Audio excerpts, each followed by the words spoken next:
งาฮือละหุยาชอเจทอกาไทยมีกเวจอมออเอโลอาสะและไกเปวิทัปปะตองาฮือนิมาลูจาเวโยงาฮือมีเวอเอโลแลมีจอมอเวอปาโลเกโลมุนอมาโคโลโกอิเปเวโยงาฮือเตกาเลเลกางาฮือมีจอมอเอโลทะหะเวอคโลยอทะคาทากะดอนอเชตุโยงาออโตแลละหุชอเจเวอตาละหุคอเป้าเสมานาคาโบเพวิโย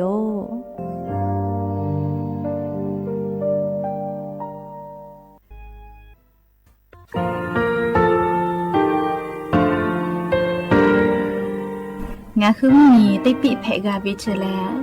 งาคือติกาติชูแลติเลเพกาวิมาเฮยาค่างาคือชอยาออตุคโลกาติเชเวอโคคาติผาคาชูโยอาชูโยเวโยกาคาเดติเลอติแกกาพุติลาวิทัปปะตองาคือชอยาอาสะติกาวิโยงาคือออตุคโลอโคคากาติเชเวเวอีเวมาโกติยาเลเลทอกาอายีเวคาชเวเพเวโยอลากวงาคืออตุคโลอคือคากาติยายา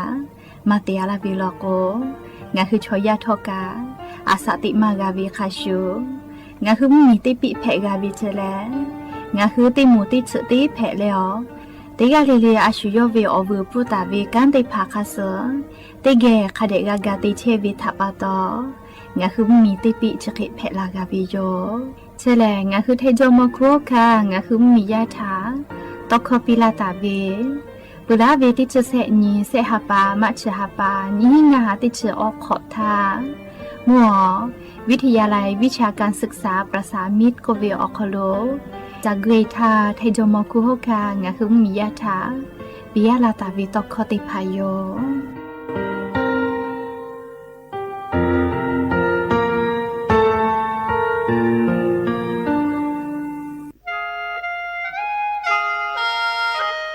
คณะรัฐมนตรีมติจอตาเวคาสนินชกอนิติชหาปานิหิงหาขอชิสขอบิอยาวคโล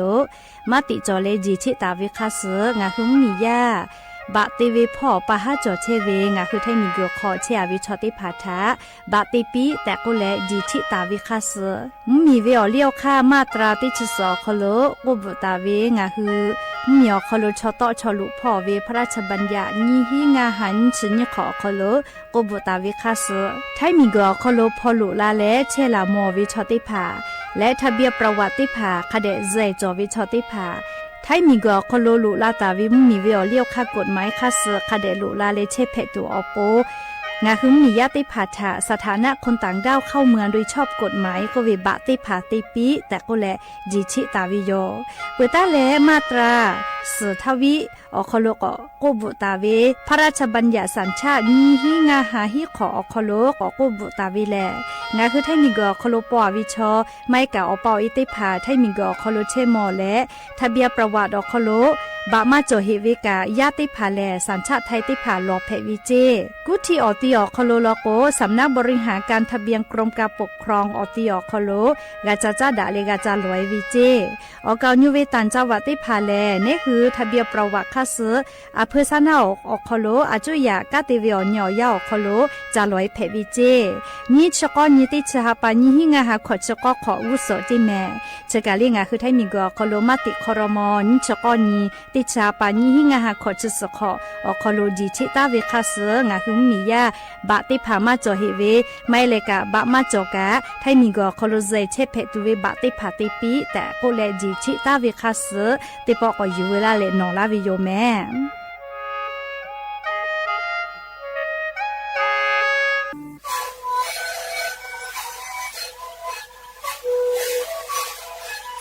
นี่คือหนังสือยาแก้เชื้อเวออกข้อเฉลยและบุคคลตัวตัวออกทีประวัติที่ไหนเอ็มนาบาเตที่โอหาสุดขอตัวเฮเล่นเล่นหลอกเอาพ่อออยาแก้เชื้อเป็นนาลีตัวและเป็นชิ้นนาลีเล่นถือเวออยาที่นาลีเคยแต่แล้วก็นาลีชาพยองเล่นเล่นและหูคอขอเชื้อเวและงานและหูคอก็เชื้อสมานในคาโบเมดิโซ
อบูดาจาวิโยอย่าเพิ่งหาติปอทอกาดาจาวิโออยาเจาะคโลงานคือติปอโอกามีลาเลชูปาอุปาลุเชตาวิโอวิโอนีลาหุยาติพาเกอติแกไรกาอบูดาจาคโลกาพูกามอดาวิทัปตออรเปติกาเลเลถาตาอุยอยาวิโอคโลละเซจาเลอไรกาอบูดาจาคโลหะอยู่ลาวิโยแมหาวิโอวิโอนีราหุยาเขาพอเชพอลุเชตาวิคาคิเพเชลีนาติกาลิลิกาจาเมดอเมซุเมกาเมฮาเลดอซาเชอลีนาชุดเจวิออยาคโลกานี่คือไทมิงก็อคโลแลมุกะวิออยาปุลาพอเชตาปุวิโยอเจ้ายาปีปาไกเชวิทัปตองะคือติกาลิลิทอกาเชซาจอซากาตุอโปจาวิดอวิเชวิจอวิเตจิลิลิพอกาอายีอยู่แลอาชุยอตุยอยากาชะกะเดนหาซาดักไอเสแมและยันยี่เวียยาแหล่ชุดที่สองคโลสปขอนียันยี่แหล่เตฮับปาจันวาริฮับปาคโลนิชออนีพึ่งแผวิโยและจะขอนี้ฮีนิชขอมุมขอแผวิโยเตฮาเลเลเวียยาฮีนาริควตาและก็นาริทักกายเตฮาเลเลงาคือราหุคอรายการอบุดาจาวิทยุเรดิโอ AM ติฮิโอฮัสจิคกิโลเฮิร์ตเตไลพอต่อไกเชวิโยเปิดตาเล Facebook Fan Page สวทเชียงใหม่ AM 1476พอกาไลฟ์สดติดต่อไกเชวิโยอวิยเนียราหุยาติภาทอกากดไลค์กดแชร์เตแล้วโอกาปิดักไอสิแม่และอย่าเพิ่งหาวิโอยากาอยู่เวลาตาวิโอบูจอวิซาตาอลอติผาไล่รออยู่เวลาตาวิโยอคือเปิดตาแล้วอเลมือทักขกายติเกเชียแลนี่คือราหุชอเจทะโอกาปิดักไอสิแม่หาวิโอวิโอเนี่ยราหุยาติผาจะขอวิโอยากางาคือไทมิงก็คโลแลมุมีวิโอเลียวคาแต่ตาวิเฮจาแม่อามีตาตุคือแต่เตแม่เลี้ยวแล้วก็งาคือไทมิงก็คโลอาจุยารัฐบาลมุมีวิโอเลี้ยวคาแต่ตาวิเฮจาวิโยเฮก็อามีตุเวคอพี่คาคิตตอเฮวิเลก็โกเลจะขอวิโอยาแลอธิบดีกรมควบคุมพิษก็วิเลมลพิษพอฝากพ่อกติเชวิอโมนะเรียจุยารัฐบาลกะคาเปียเวคาเสอลโกติขอเลลิกามุกะวิอยาเปือเลมุกวิอยาลุเอวิเลอามีตุกจาแลมุขมุยอมาเลจิมือดูคาฝุ่น PM 2.5 มาใจวิโยเลคเตเลเชซาจอซาพ่อคาเบียคือลาวิโยเฮก็จะขอวิอยาแลเลียงหึมมีวิโอเลียวคากฎหมายอคโลแต่ตาวิให้จาแม่ให้ปื้อให้คโลมาโกติจามือจาเกืออตีตาเลกาเลอากาอาเจอามีเตพาตุกเวลโกอยู่กาวิทยาทาถอคอกาเซฮาปาอยู่ฮอเลมือวิอฟูกานี่มืองาฮิบะขไกมือวิเจใครแต่ละกายากกอจีกายากกอเจ้าตุกเวลโกเลกายากกอจีกายากกอเจ้าตุกเวข้อพิแลข้อพิแลเลมือวิอฟูแลเตฮิบะขไกมือวิเจแม่เลกายากกอจีกายากกอเจ้ามีตุกเวนะเปื่อเลมือกว่าเกอเตียวคโลอามีตุกเวลโกแลเลทอคโลสุขอยู่ฮอเลมือวิกาเตเซอมือบะขไกมือวิเจใครแต่ละเลเขตอุทยานนะเลอาจุยาสุเจฮอเจญหาซากอตีเลเขอุทยาติเผาคโลอามีตุกเวลโกเลมือวิอฟูแลเลทอคโลออขอตาเลนี่ขอขไกอยู่ฮอแลมือวิกาออเซบะตาเลนี่ลาบะขไกมือแผวิเจโทก็ข้อพิแต่เวให้เจ้าลอแม่แค่ก็เลงาคือตุกเวกาเลงาคืออากาจถ้าขยะตุบาเวข้อพิตุกอาจจะยอยะลาเห็นเลอากาจตุกเวชอข้อพิลอกว่ามาเฮจาเฮเลอยากให้เฮจาลือจาเวแลให้ปุ๊กขอเลเขอุทยาขอรู้ลอแม่ทอขอกาเลอยู่ฮอเวอขอตาเลนชขอขะเกอยู่ฮอเวอคู่กามือเวอพูกานาเลอเซบะตาเลนี่ลาบะขะเกมือแผวิเจเลก็จาแม่เลเตกาเลกาคาเดนาอยู่แม่ก็จาเลกาเลงาคือไทมิกอคอโลเลปูลาตาเวนี่ฮิงาหาขอเจขอคอโลกางาคือไทมีอคอโลเวจัสเตผาชุมมีอคอโลฮอตอยกาเวคาเปสลาก็เซลานตาจิเลสลานตานพระนาเดอลักฮิล้านตาเคกาเตเวลอแม่เรียงคือไทมิงก็อคโลเวจัสเตภากาชุมมีอคโลฮอตอยเวคาจอยกามาเชลอเรียกก็อลักฮิลาตาวิชอเรียกพุทธสอเวลก็เตเซอมือฮินิฮาออลา เคกาวิเจเรียกจ้าเลยกะจะขอเป้าหรอกวันขอเป้าอาเกกะงาคือไทยมิงก็คอโลเวจากสุจากคาติพาชุมเมียคอโลเชเวียเกกะฮอตอยกามาตุอโปงาคือมีอาจุยารัฐบาลกาติปาติพากาคากกูแลเตไกตุโยเจเลชกาชุมชุมเมียคอโลเวลาตาเวติขอเลจากสุจากคาฮอตอยกาเวจาลาติพาเพวิยอมก็จ้าเลยกาเลกาลาตุเวสติฮาปาสฮีนีฮาปาฟิฟาริฮาปาคอโลแลนี่คือไทยมิงก็คอโลเมกูเวอนีแต่ก็แลกามากาเมกูพ่อดีชิเปวิโยจะได้พอวิอยาลิงาคือเมกูวิแลติกาวิเมกูเสมากาตุโยน้อยวิลก็แลสอลุวิเจนี่คือดอจอวิสอถาลุวิติแม่ลีน้อยวิเบื่อเลสีชมพูอเปยลโกพักกาเมือลุวิเจคติพะคติโมเวกาคณะโยบายดอจอวิคาสลุวินาเลเบื่อเลกาใส่วิลก็เลสีเหลืองนะใส่วิลก็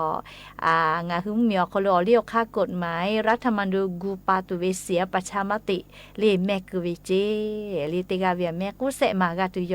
เฮกว่าเมกุวิเลมสนาฮีนาลิตาเลมเผเป้างานาริคาไกเจเฮกว่างาคือเมียคโลเมกุวิมีเวอเรียกค่ากฎหมายแต่วิจวิโยจืมากาฮอจืมากาปีเลคเตเลฮาเลฮากาปิโอปอจืดอซาจาลีเมกุกอติอติเผาคโลมากาเตแต่ก็เลยมีวิอเลียวค่ากฎหมายติผัดแต่ตาวิโยแม่เฮกอลิงาคือสเลือกตั้งล่วงหน้านะลีชอเลือกตั้งล่วงหน้าชอฮาปาเสติญินฮาปาฟิฟาริฮาปาญิงาฮาขอจก็ขอชออลอติหมูนะเมเกือก็แลลีฮาปาสหินทาเมกือมาตาแต่ก็แลเมเกือก็แล้วอเมกือแต่ตาวิติหมูแล้วก็ฮาปาสติญินฮาปาฟิฟาริฮาปาทาเมกือไกตุโยเขก็อนิวเวอคอโลเซชติญิเตฮาปาจานาวริฮาปาเผเป้าขอนาริตาเกแลฮาปาสติญินฮาปาฟิฟาริฮาปั๊มเผือเป้าขอนาริขไกจะได้ผ่ามากาฮอมากาตอฮาเลฮากาที่จ้าที่ดอยปอยได้ผ่ามากาติเจแม่กืออตีได้ผ่าอคอโลเรียกขะเดต่อแม่ลิชอล้อเลือตาล่วงหน้าวิติหมูแล้วก็ฮาปาสตินี่ฮาปาฟิฟาริฮาปาทาเลือกไกตุยมซอฮินาริตาเลมเผือเป้างานาริขไกเฮก่อนนี้ชอคอโลเลเซชตินีเผือเป้าคอนาริตาเลฮาปาสตินีเผือละเป้าคอนาริขไกจะได้ผ่ามากาฮอมากาดอจิแมเลียคติเลฮาเลฮากาเปียวไปติผาแม่กืออติติผาคโลมากาติเจเปือเลฮาปาสฮีนี่ฮาปาฟิฟริฮาปางาคือแม่กือเวียวนี่ลอโกเลฮาปาสสนี่ฮาปาฟิฟริฮาปามเผือเป้าคอนาริตาเลฮาปาสฮีนี่ฮาปาฟิฟริฮาปามเผือเป้าคอนาริขไกจะได้ผามากาฮอมากาเปปีเวออกโคกาเลฮาเลฮากาที่จ้าที่ดอยปอยติผามากาติเจแม่กือกอเตียวคอโลติกาเลเคก็จะแลแม่คือพ่อจ้าดาวิมมีวิอเลียวค่ากฎหมายแต่วิคาสโยแม่จะรับปตองาคือราหุยติภากะคาเดนาอยู่เลจกาอยู่เวลาเลนอลาเชเวติจึกแพวิโย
Hãy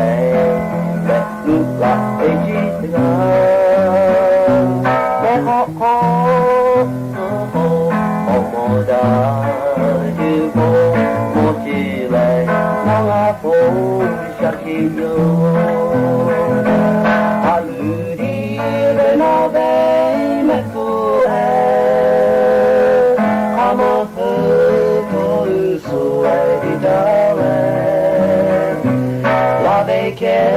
终于这还有来那的嘞，你妈可我妈了浪毛，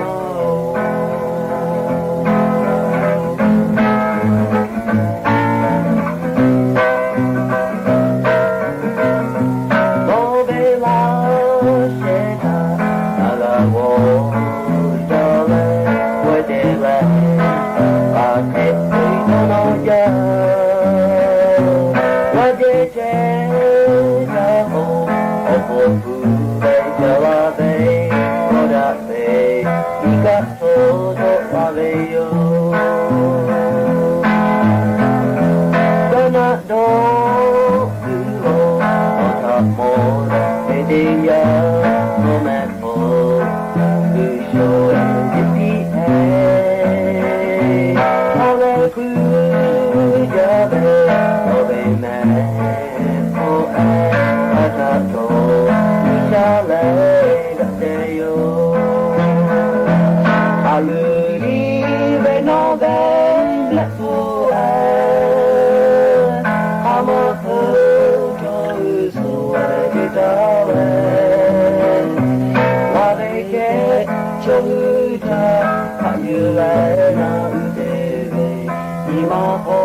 นาซาเว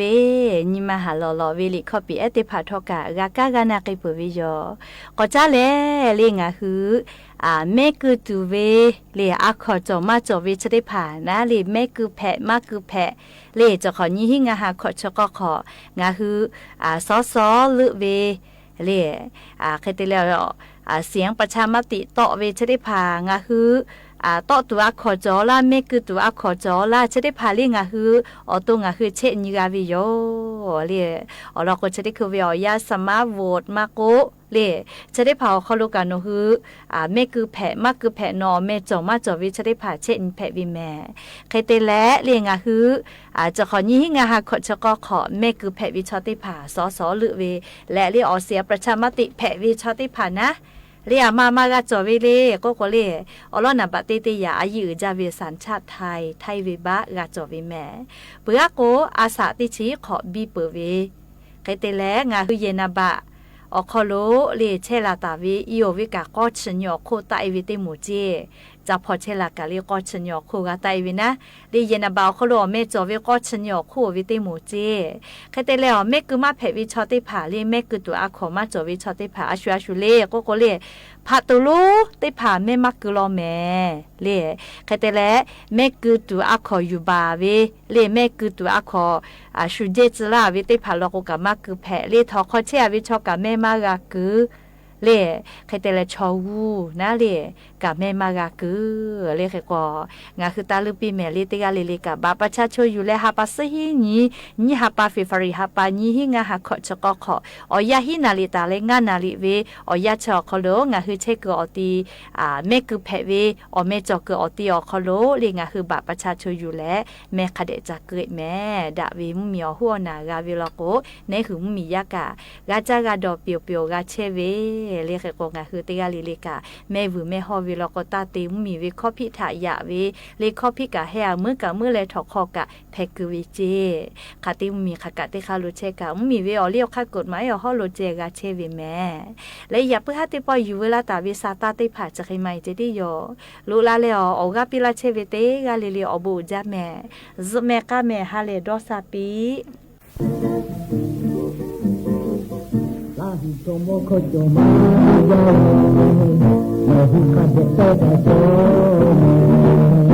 Ahi como di papu tare, ome dia ceriyo. Obi onde pau, ahi como cojo pa,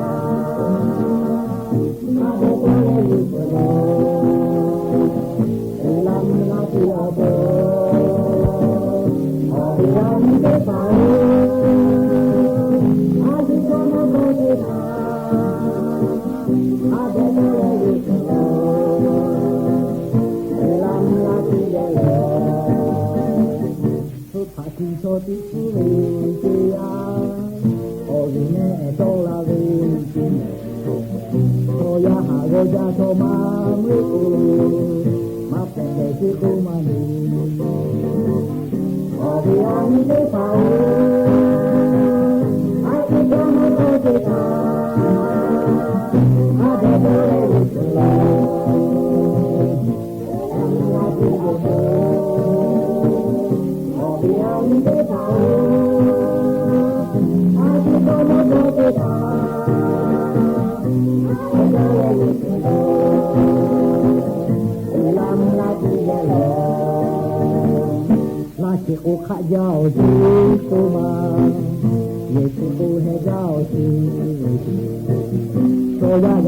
รับฟังข่าวต้นชั่วโมง 21 นาฬิกากับพิญโยรุ่งสมัย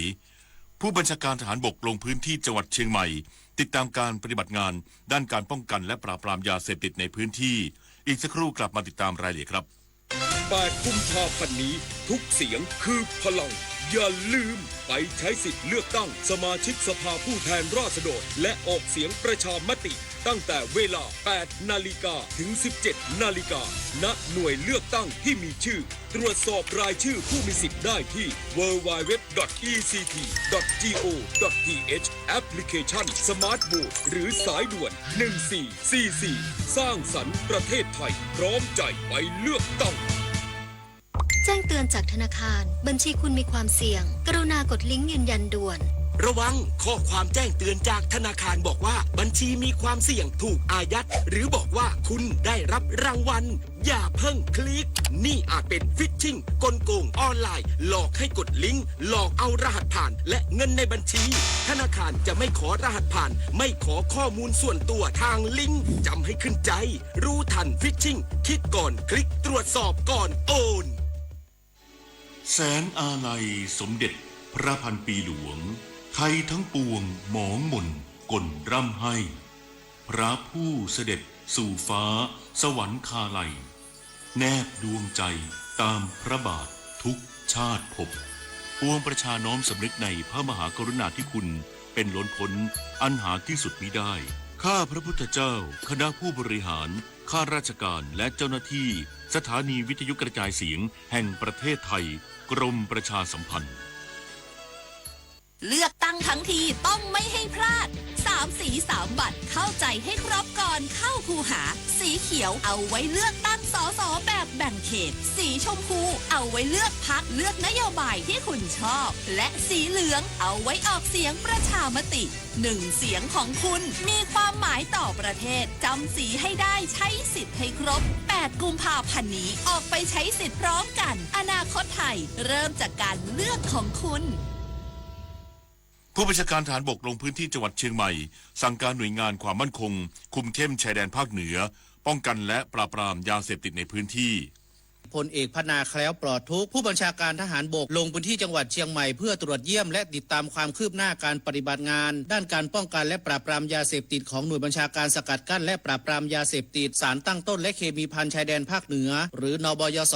35และกองกำลังผาเมืองผู้บัญชาการทหารบกได้สั่งการให้หน่วยงานด้านความมั่นคงเฝ้าระวังสถานการณ์ความไม่สงบในเมียนมาการรับมือการปรับเปลี่ยนเส้นทางยาเสพติดอาชญากรรมข้ามชาติการกวาดล้างกลุ่มแก๊งคอร์เซ็นเตอร์และแหล่งผลิตยาเสพติดในพื้นที่รวมทั้งการใช้เทคโนโลยีที่ทันสมัยในการเพิ่มประสิทธิภาพการสกัดกั้นทั้งทางบกและทางน้ำปรับปรุงแนวทางและยุทธวิธีในการปฏิบัติงานเพื่อให้เกิดประสิทธิภาพสูงสุดในการสกัดกั้นการลักลอบเข้าเมืองผิดกฎหมายรวมถึงการเสริมสร้างความมั่นคงในพื้นที่อำเภอเวียงแหงจังหวัดเชียงใหม่โดยให้พิจารณาตั้งฐานปฏิบัติการเพิ่มเติมในพื้นที่เพื่อป้องกันการขยายอิทธิพลของกองทัพสหรัฐว้าเข้ามาในเขตพื้นที่ของไทยซึ่งจะกระทบต่อความมั่นคงชายแดนที่สำคัญให้หน่วยพิจารณาวางกำลังในจุดที่ได้เปรียบทางยุทธวิธีและเกื้อกูลต่อการปฏิบัติทางทหารในอนาคต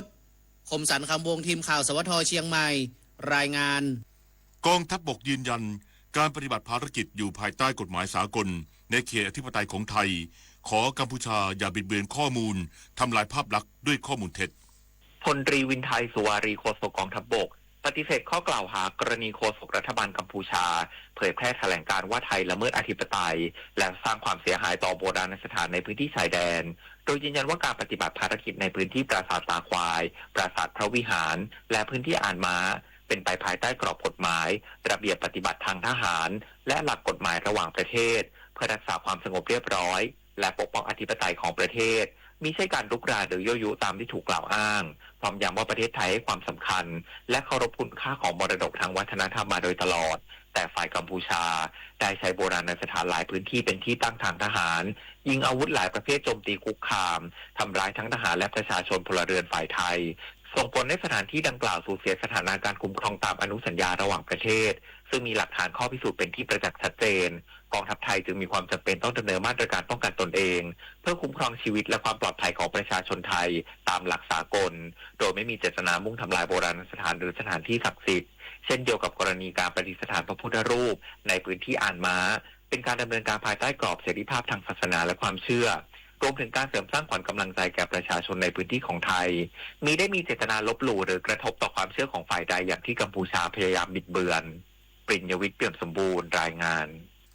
ศูนย์จัดระบบป้องกันเพื่อจัดระเบียบพื้นที่ชายแดนกองบัญชาการป้องกันชายแดนจันทบุรีและตราดฝึกอบรมกำลังประชาชนตำบลชายแดนเพื่อสร้างการมีส่วนร่วมและสนับสนุนการทำงานของประชาชนในการปกป้องพื้นที่ชายแดน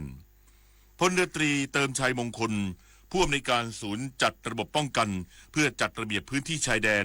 กองบัญชาการป้องกันชายแดนจันทบุรีและตราดเป็นประธานเปิดการฝึกอบรมกำลังประชาชนตำบลชายแดนประจำปีงบประมาณพุทธศักราช 2569 เพื่อให้ประชาชนมีความรู้ความสามารถใน ในการแก้ไขปัญหารู้จักการป้องกันตนเองและมีส่วนร่วมในการรักษาความมั่นคงในพื้นที่รวมทั้งยังมุ่งเสริมสร้างขีดความสามารถให้ราษฎรในพื้นที่เสี่ยงภัยสามารถดูแลความปลอดภัยหมู่บ้านทั้งในยามปกติและยามสงครามเพื่อเป็นกองกำลังภาคประชาชนที่สนับสนุนการทำงานของทหารในการป้องกันพื้นที่ชายแดนโดยเน้นการฝึกทักษะการป้องกันตนเองและการรักษาความมั่นคงในชุมชนจบข่าวพิญโยรุ่งสมัยอ่านแล้วฟังข่าวครั้งต่อไปเวลา 22:00 น.ติดตามข่าวที่นำเสนอไปแล้วได้ที่ www.thainews.prd.go.th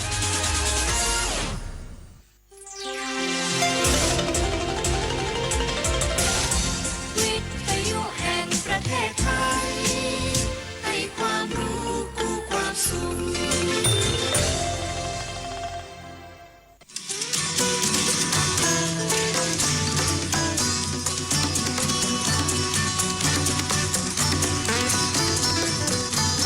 บนเส้นทางของถนนสายนี้เรามีบทเพลงเพื่อชีวิตดนตรีกวีศิลปะวัฒนธรรมวรรณกรรมมาฝากคุณทุกวันเสาร์และอาทิตย์กับเรา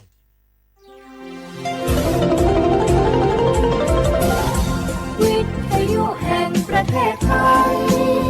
ให้ความรู้คู่ความสุข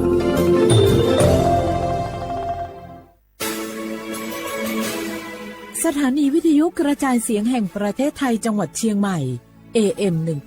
1476 กิโลเฮิรตซ์สถานีวิทยุภาคภาษาชาติพันธุ์แห่งเดียวในประเทศไทยที่มีความทันสมัยเชื่อถือได้สร้างอัตลักษณ์กลุ่มชาติพันธุ์สู่สากล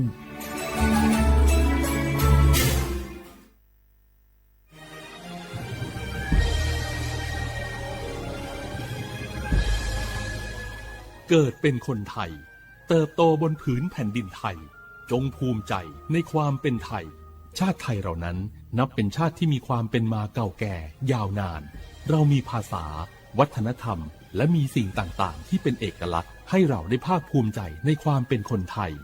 เราควรเห็นคุณค่าและมีความรักชาติหวงแหนแผ่นดินอันเป็นมรดกของบรรพชนร่วมภาคภูมิใจในความเป็นไทย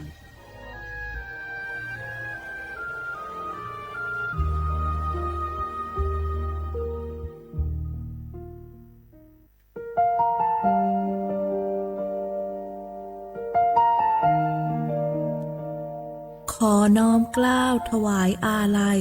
สมเด็จพระพันปีหลวงพระแม่แห่งแผ่นดินผู้ทรงเมตตาเหนือเกล้าขอพระองค์เสด็จสู่สวรรคาลัยข้าพระพุทธเจ้า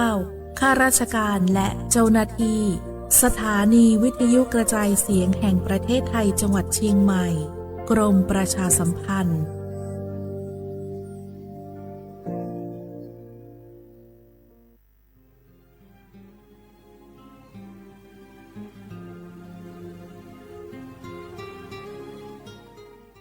This is a moment of profound grief for the Kingdom of Thailand. We, the collective voices of Radio Thailand Chiang Mai, join the Thai nation in mourning the passing of our beloved Queen Martha, Her Majesty Queen Sirikit. Her life was a testament to the unwavering service, grace, and deep love for the Thai people. Our humble condolences and thoughts are with His Majesty the King, the royal family, and all the Thai people during this deeply sorrowful time. We will remember her forever.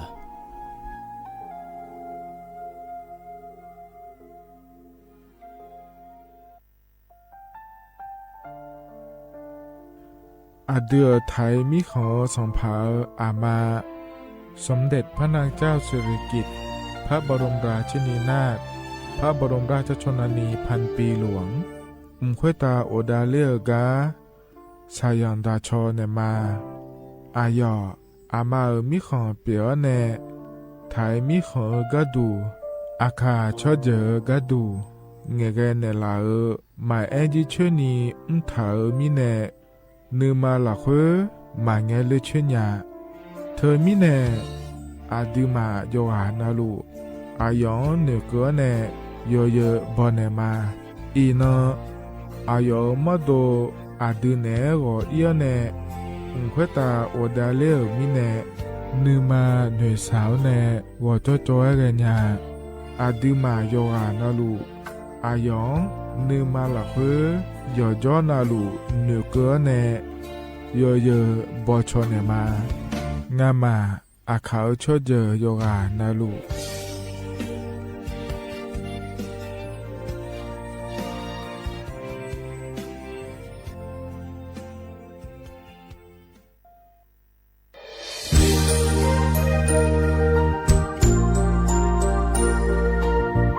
ไอเย่เนียวที่เขาหลวกวนในทีมเชียงใหม่และขั้วเธออุหฮาเลกะกอวัชมีจากะกอ PM 2.5 กะกอฮอลดามาเด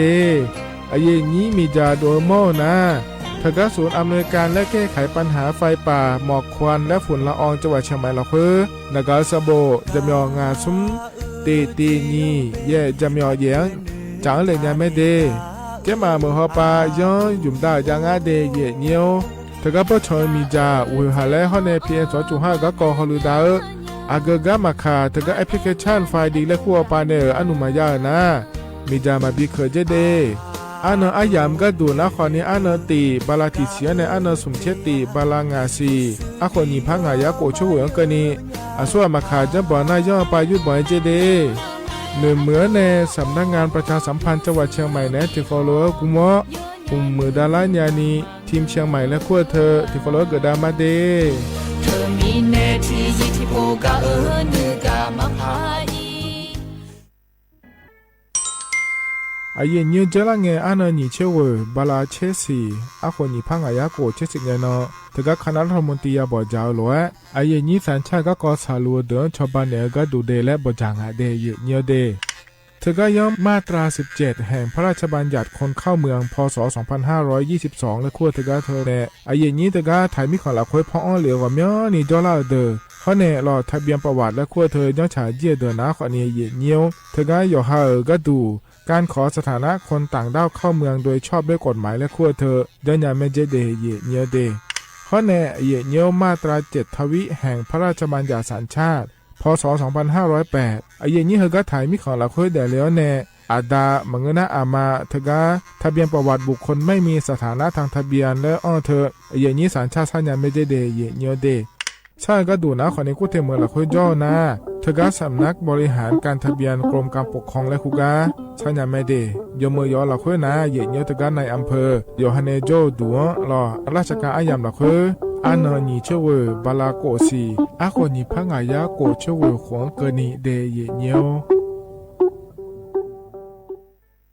สปสชโยอานาลูกาดูยมือจสาโดลัญญา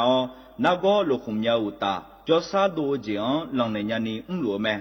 บัตรประชาชนยาวเดอจันนังเดเลเนงาขวงเกินีลุคุมยากาดูวันโรคตับอักเสบบีบาดทะยักคอตีบไอกรอน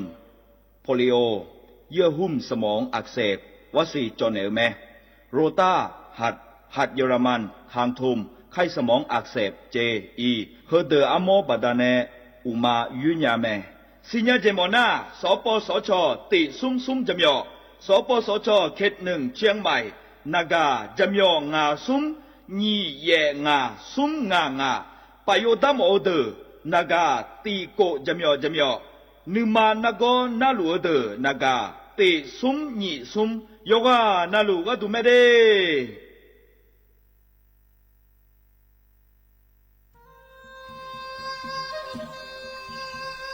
ยอปอนาลูเฮตาฮอดาเงอุเฮฮาเล PM 2.5 เฮมีดาลางาเลศิลางาอาดูมาเนจังเงดเจอปะปะกัวเงเจมีจาเคมีเนเฮดดตอลูชัวยามอดดลาเนมัวฟาเนียมามึงอะเดมีเนพิลาขบยานาลาฮอเนสาโกพปานกอขอนีเปลายังาอาดูมาโยกานาลูกุมวเนมีจามาเคนีโยฮาเนยับมุนยับเพเลเธอโลไทยในเฉเนปุยเกมีจามีกาพี่ฮอเนบอชอมยาลานีอาบอที่ขอหลวเขาที่ขอหลวกุมวเนมีจาตะเคเด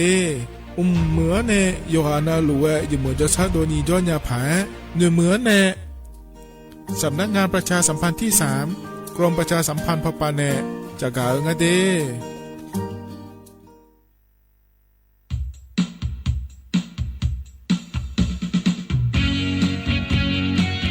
อัลโหลก็ก็จะกาเอกายังเดเยเนียวเดไอเยเนียวอันนเยปลาญิสีอคนญิพังอายะโกเชอร์นนไอเยนี่ตะกาสารชาติไทยลาเดมันเงนี่โยกานาลูโยฮายุมเอโดเนโยฮาชมยฮายากาการเลือกตั้งในขั้วเธอเดเยเนียวเดโยออแลเยเนียวเฮงเนนาคนนี้โยฮาบัตรประจำตัวประชาชนแดหัวเนเจอซุ้มตายกองเดเยเนียวเดอาจารย์เบตานะคนนี้ย้อนยื้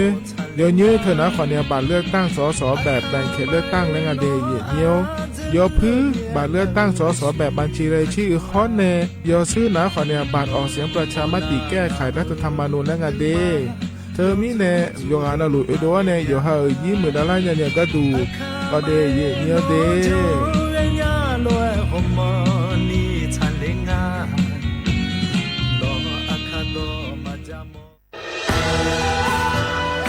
จากศาลากลางจังหวัดน่านหลังเก่าพัฒนาสู่การเป็นศูนย์การเรียนรู้นันทศิษย์ปาคารโดยมูลนิธิรักป่าน่านนับเป็นพระมหากรุณาธิคุณที่สมเด็จพระกนิษฐาธิราชเจ้ากรมสมเด็จพระเทพรัตนราชสุดาสยามบรมราชกุมารีได้พระราชทานนามนันทศิษย์ปาคารอันหมายถึงอาคารแห่งความรู้ทุกแขนงของจังหวัดน่านภายในประกอบด้วยห้องนิทรรศการเฉลิมพระเกียรติรัชกาลที่ 9 แสดงพระราชประวัติและพระราชกรณียกิจของพระผู้ทรงเป็นพลังแห่งแผ่นดินและต้นแบบของความเพียร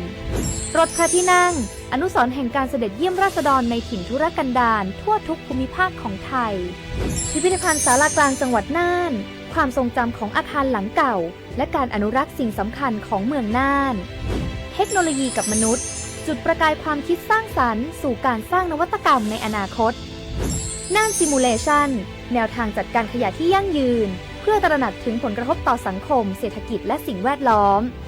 ห้องสมบัติน่านย้อนรอยสู่อดีตและความรุ่งเรืองของนครน่านผ่านเงินตราเครื่องเงินและผ้าทองเปิดให้เข้าชมฟรีไม่มีค่าใช้จ่ายตั้งแต่เวลา 9 นาฬิกาถึง 17 นาฬิกาหยุดทุกวันจันทร์และวันนักขัตฤกษ์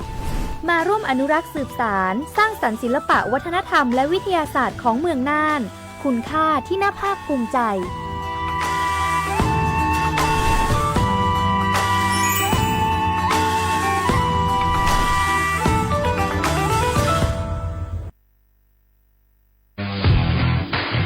รัฐบาลไทยประกาศสงครามสแกมเมอร์รัฐบาลจึงได้ประกาศสงครามกับสแกมเมอร์ในฐานะที่สแกมเมอร์เป็นวาระแห่งชาติและในวันนี้ผมก็ได้ใช้โอกาสนี้มารายงานความคืบหน้าและเน้นย้ำถึงสิ่งที่เราต้องร่วมกันทำต่อไปรัฐบาลได้จัดตั้งคณะกรรมการอำนวยการป้องกันและปราบปรามอาชญากรรมทางเทคโนโลยีขึ้นมาโดยมีผมเป็นประธานด้วยตนเองเพื่อให้ทุกหน่วยงานทำงานไปในทิศทางเดียวกันเราได้มีการลงนามบันทึกความเข้าใจระหว่าง 15 หน่วยงานหลักทั้งภาครัฐและภาคเอกชนตลอดจนสถาบันการเงินเพื่ออุดช่องโหว่ทางการเงินและตัดเส้นทางเงินของกระบวนการอาชญากรรมเหล่านี้ให้สิ้นซากรวมพลังคนไทยต้านภัยสแปมเมอร์นายอนุทินชาญวีรกูลนายกรัฐมนตรี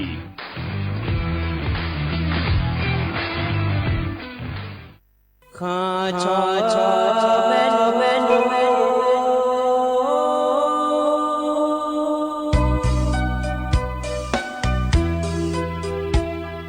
รานีจอปูเลงดอวทุยาคาเบรานีจอโมเลง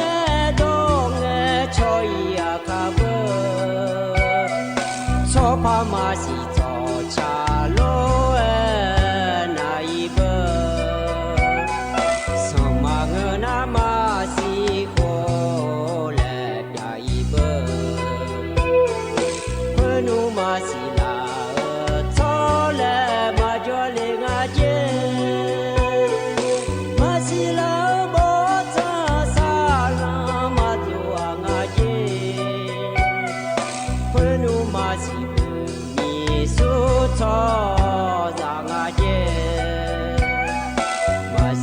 เ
干嘛喏？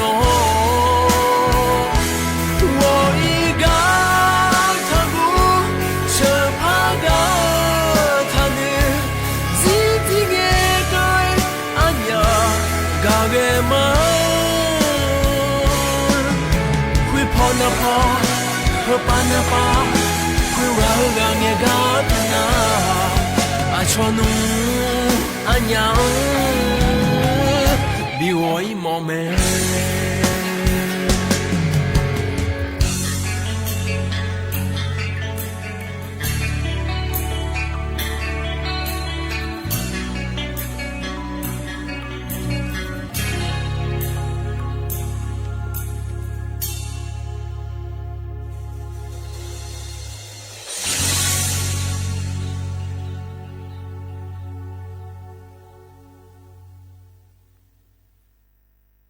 อุจิพออุดุธรรมะอายินี้มีของอยากอยู่อ่ะนาลุเนอรอเยเนียวนิมจินะรอจนเจอโกนงนกละแม่เยเนียววันเสาร์เงี้ยนงานในเยนี้เธอไม่ในอินกัดดูนะคนนี้เจอละเงี้ยรอเยเนียนการนี่เยนี้อยู่หากาอยู่หาอยากดาวเนี่ยรอเยเนียขั้นที่สองก่อนนะอันเนาะฉลายเมเล่แล้วรอเยเนียจนงนกละเมเล่และเธอไม่ในนิมจินะคนนี้ซาแล้วรอก่อนนะเนี่ยนะฮะโจดูแลเลยอย่างนี้นิ้มจิกล้องานแหนอายุเชื่อมือแหนที่คอรู้ว่าโจดามาอย่างนี้ล้อเฮก้าอินนะขอเนี่ยยอมอย่างนั้นนะขอเนี่ยคนนั้นอันนั้นชาลามีเนี่ยเราเลยอย่างนี้อย่างนี้งามาดูอายาจังถ่ายเดอย่างนี้เดแล้วขอเนี่ยอายาจังถ่ายงานละแล้วรออย่างนี้เธออย่างนี้เนี่ยก็ต้องเชื่อก็กอมารอเดือขาก็กอมาเธอก็อยากให้ยาวรบพันดานเนี่ยมาอย่างนี้เธอก็เจอลังเนี่ยเดือถ่ายมีของเราคุยล้ออันนั้นหนีเช่นกันนะเธอการทดสอบระบบเตือนภัยและขั้วเธอเสียบอร์ดแคสและขั้วเธอย้อนด่าเหยียดเนี่ยเหยียดนี่นะก็เอาปากก็ก้อยเฮดูแล้วนะขอในจันแหน่ยาผายเลยย้อนด่าอย่าแม่แหน่เหยียดนี้เธอมีแหน่รอเหยียดเนี่ยแห่อาคาโนงาเฮก็กอทิโปและพระจักรอากาศด้านหลังในเนี่ยดีเฮก็มันได้มานี่นะเกิดจริงอ่ะอาจิมีแหน่ย้อนด่างาจิมีแหน่เจริญเงี้ยย้อนหองาแล้วรอเหยียดเนี่ยอาคาโนจะแทนในนะหายาแม่เหยียดเนี่ยหรอนะเธอก็ก้อยเฮจักรอากาศด้านนั้นเนี่ยบิสิบิกาแต่มาเงอรอเหยียดเนี่ยไปจ่อเลยนะหาดาผาดอชาขอเนี่ยพอในปีนะหาดามาเดเหยียดเนี่ยเดถึงมีเนี่ยเหยียดเนี่ยจนแทนนะหายาแม่เหยียดเนี่ยที่เขาเลยจะดามาเหยียดเนี่ยเฮกันเนี่ยนะเหยียดเนี่ยอันนั้นจะมาจากด้านมาเดเหยียดเนี่ยเดนิมจีเฮกันเหยียดเนี่ยทอนเจออเดียขาอันนั้นนะคือที่นอนฉลางาเหยียดเนี่ยล้อบลาสินะขอเนี่ยทีซีอาโคน้ำมังที่โคงาเดไทยอันนั้นนะอีนาวันเสาร์อันนั้นนี่เชบาลาฮสีรอเหยียดเนี่ยมกราคมอาโคนะนี่พังอายาโกช่วยเดเหยียดเนี่ยเดเฮนะโคโตลาโตรอเหยียดเนี่ยทอนเจอนิมจีอายาเมื่อละคุยเดเหยียดเนี่ยกังอันนั้นก็เริ่มทำมาจากการในมินะโดยใช้ทิบยุ่มแล้วนะฮะดามาเหยียดเนี่ยล้อกามินะสัญญาและชาโดยช่างอเดอันนี้บุยูในชาโดยชาแม่เหยียดเนี่ยล้อที่ขอร้อยนะฮะเบียดามา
อาจจะก็พอในบินาหาดาวแต่ชาติก็ทบยุมรอเยอะอันนี้บุยูในชา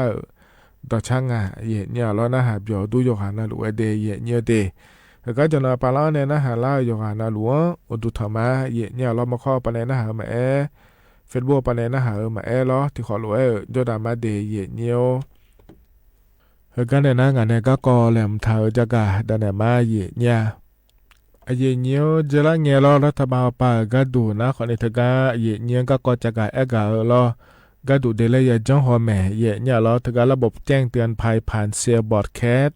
แล้วคู่งานเดย์เงี้ยเดเธอก็ถึงหัวก็ดูนะคนนี้ไทยมีคนเดินเนี่ยจังหัวง่ายเนี่ยก็เทละชะล่าก็ดูยากนะคนนี้เงี้ยนักข่าวปานเนี่ยจะเนี่ยบิชันเทียเธอยุ่งยากง่ายโลแล้วจังหัวง่ายเดย์เงี้ยเดถึงมีเนี่ยเราจะละเงี้ยนี่จังหัวก็เรารัฐบาลปานเนี่ยจะเหลือเธอยากาเกอยามอกเกอดูเงี้ยเธอก็ถึงหัวก็ดูนะข้อนี้ละเลยนี้กรมป้องกันและบรรเทาสาธารณภัยและขั้วปานเนี่ยจังหัวง่ายเดย์เงี้ยเดจังหัวเลยก็ง่ายเถียเนี่ยเรามานี่แต่ละชาลาอายามก็แล้วนะยุ่งยากง่ายโลแล้วก็หัวก็ดูยุ่งเลยพายจากการเราหมอเนี่ยที่อานามาชิญญาเดนะข้อเนี่ย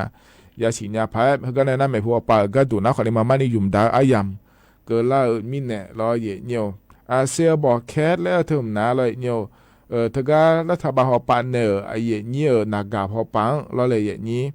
เธอก็ก่อให้เฮจากกาดานเนองาเดยเนียเดนากาสบู่หุ่มแล้วมาเชนี่เราเนียวก็บิกาก็ยังหมดเนี่ยแล้วก็บิกาก็เยอะเนี่ยก็จะเอาเนเนียวรัฐบาลปันเนเดยอดเยี่ยมจริงๆสุงาเกิดมาเราไทยมีคนเดียวเนี่ยก็ดูยาจากการงานเดียวกันนะไทยมีคนเดียวเนี่ยนักการยกนาลัวละคุยบีมาเล่เราเนี่ยเธอสมบูรณ์บีโดเล่เนี่ยเธอทราบบีกาเล่เธอละเชล่าก็จะงานเดียวแล้วเราเนี่ยฮัลโหลจังเดียวแล้วเขาก็บอกว่าถามไหมเนี่ยเราแอปพลิเคชันที่จะร้องถามมาลัวเฮ้ยสักส่วนเนี่ยอยู่ๆทุกมาละแม่เนี่ยเราอินเทอร์เน็ตคนนี้มาลัวเดียเนี่ยเดียคนเนี่ยสัญญาณโทรศัพท์มือถือแล้วขั้วเธอจะงานเนี่ยอย่างนี้น่าก็หัวก็ดูก็ย้ำแล้วค่อยอยู่เมืองงานเลยแล้วนะคนนี้เธออาจจะภัยพิบัติธรรมชาติและคู่งานเราเนี่ยเธอเนี่ยมิจฉามิลูล่าแม้จะเล่บอเจมิจาโดล่ารอบาฮือล่าแม้เธออาจจะภัยธรรมชาติและคู่งานในมีของหัวรถเปลือกล่าเธอเราเนี่ยนั่นมันนี่นะเธอแต่มาเงเราเนี่ยเยอะมาเจ๊งไงเราเยอะมาเจ๊งไงเดี๋ยวให้บาเฮก็เจ้มาเมื่อเราคุยทนอยู่ยังไงเดแล้วเราช่วยยามเบอยุ่งก็เจลุงไงเดแล้วเราหัวเราะขวานี่ให้เมื่อเราคุยแต่ขวานี่จ่ายยังไงช่วยอย่าให้ก็ให้เมื่อเราคุยจ่อเด้อบีจังก็ดูเดแล้วเราเนี่ยหัวเราะขวานี่เกินเนี่ยมันก็น่าขวานี่ช่วยอย่าเขาไม่บีเจพ่อก็ดูขวาเนี่ยเธอพอในจังเลยแม่เนี่ยเราเกิดเจก็กอดล่าขวานี่เรานุ่มเดก็กอดร่างเดเฮก็อำเภอละคุยเจอเดี๋ยวเขาไม่อย่าให้นุ่มในพอดูเลยเดแล้วเราอย่าพออยู่ในจ่าขอเนี่ยมาออกเบอร์เลยเนี่ยเทมิเนี่ยเราเสียบอดแค่แล้วกูเธอพอเนี่ยไอเดือนน่ะกาวปังจังเลยเจเนี่ยทุกตึ๊ดแล้วบีมาลาเนี่ยสบู่บีบ่งเลยเนี่ยเราเนี่ยก็เจก็ก่อง่ายจู่ๆบีจังก็ดุงแล้วก็บ่งเลยจีฐานเนี่ยนี่เขาไม่บีชันเทียนเลยก็ดุมบีได้เนี่ยก็ดูเดแล้วเขาก็ขอเนี่ยบีเมื่อเจเดเนี่ยเดนี่เธอย้อยอย่างก่อนเขาไม่ชอบบ้านยาผาและงานเนี่ยนี่เธอมีเนี่ยเราเนี่ยเขาก็เขาโปเขาหัวก็ดูนะเราจังหัวคนเนี่ยไม่หัวปากก็ดูนะมานี่ยุ่มดาวมีเนี่ยเราเนี่ยอายามก็แล้วเนี่ยเจมาเจงเราทีนั้นก็แล้วไงเราจะเลยสอนนี่บอลเนี่ยเราเนี่ยช่วยอย่างจะบีพงอาเจแล้วก็ล้านหนาเราเนี่ยเขาก็ล้านหนาเดตื้อแล้วนะกำมาแล้วนะเราเนี่ยมาชกวันนี้ยังมือพายจะไม่กู้ห่อเนี่ยก็อาจจะบอกว่าฐานในยาก็ดูงานแล้วเราถ่ายดอนเนี่ยคนนี้บอกว่าถ่ายยาเขาเนี่ยพาราดอนเนี่ยบอกว่าถ่ายคนนี้ยาเดี๋ยวก็เราคุยเราเนี่ยแล้วก็ยังมือพายเกลือนะเราเนี่ยแห่ด้วยจังพายงานเลยแล้วเราเนี่ยยังอยากพอปฏิขอไว้กูมั่วเนี่ยเราอาชอเธอก็บอกว่าถ่ายไว้พ่อดูเลยเด้แล้วก็นะคนนี้เขาไม่พ่อดูเลยเราเนี่ยเราก็มาจอนี่เด้ที่อ่านะแล้วจอนเราหลุดโลแม่แล้วแต่หนึ่งเนี่ยเราที่ก็มาอีมาแล้วนี่สุดยอดให้เราบักเลยนะคนนี้บูชาซอยแล้วเราเลยอย่างนี้เทมิเนี่ยเรามานี่ไม่หัวปากก็แล้วนะก็ขอในช่องเทเราเดย์เนี่ยเดนัดที่มัวนะนากางาชอมาล่าคนนี้นากามาล่างอะไรเจนเนี่ยปีอะไรแล้วนะเราเนี่ยที่มัวนะเดย์เนี่ยเดย์เธอก็ยุ่งเบอร์ Android แล้วขั้วเธออยู่มาเราเธอก็เนี่ย iOS และขั้วเธออยู่มารอเธอก็ชอบการตั้งแจ้งเตือนและขั้วเธอมาพองเถามิเนงาเจเดยเนี่ยเดที่มิเนรออยู่ให้นากาเธอ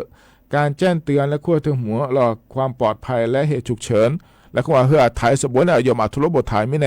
รอถ่ายสมบูรณ์เราจะกูแม่เนี่ยรอเธอก็นากาละขั้วเลยเนี่ยชอบการตั้งค่าและขั้วเธออย่างง่ายเนี่ยรอเธอก็ iOS และขั้วiPhone อยู่โมเดลแล้วก็ดอชุนเนี่ยก็น่ารักเนี่ยเธอก็การแจ้งเตือนและขั้วก็เลยเนี่ยอย่าพังเลยจะเดยเนี่ยเด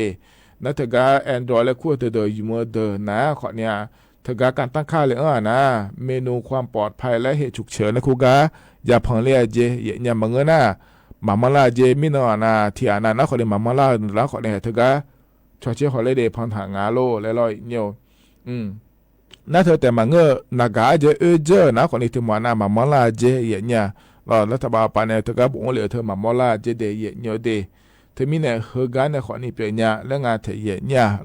อาจจะเจนะคนนี้มามาลามากาลาแล้วพอเป็นอย่างไงเจมีเนี่ยเนี่ยเฮนะคนนี้แต่เธอนี่รัฐบาลปานเนี่ยเนี่ยก็เทล่าชาลาเจยาวนะคนนี้เขาเข้ามาจากการกา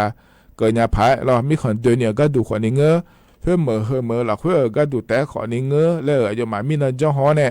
ยุ่มยาง่าเดและมอล่านั้นไม่หัวปาก็ดูนะขอนี้มานี่ยุ่มก็เกิดละเงี้ยเนี่ยหัวเราะมือพายเราบอกว่าเนี่ยไปยุ่มยาพายแล้วจ้าฮอง่าเดแล้วไม่หัวปาเนี่ยยามอนะสบอยมือพายก็อย่างนั้นมาในบอกว่าหลักก็คือขอเนี่ยเราอย่ามาในเนี่ยถารู้แล้วถ้ามาปนเนี่ยถารู้เขาไม่ช่างแท้เดแล้วเราจะกะกะด่านในBCPกะเลเดเนี่ยเดเฮกันหนาวเนี่ยต่อชาติบิมแล้วพนักดามาเดอันนี้ไม้นาเลศในชาต่อช่างงาใหญ่ข้อปลาเนมอลัญญาและชาต่อช่างงาเดที่ขอร้อยนะฮะจอดามา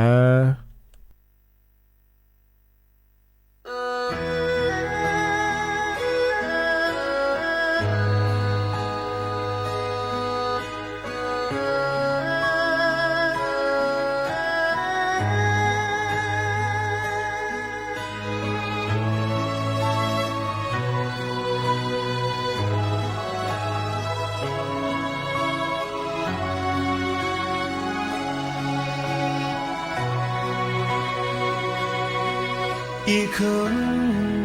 ดึงตาหนึ่งมองลาญาอาชอมึงเบียวกาจำเลที่หนึ่งที่นาว่าสายแยกลาญาที่ปนาญาบีโดเลญาอามาโฮอาดาโอและคุงเงยอคากาจอเมียมากาเลญางายอซามาโดลังเงที่อาเดยาสาญาอีกครึ่งดวงตายอไม่หนึ่งมองลาญาอามาโออาดาวทะเลชาเดอาชอเมกาจาที่เอ็มเล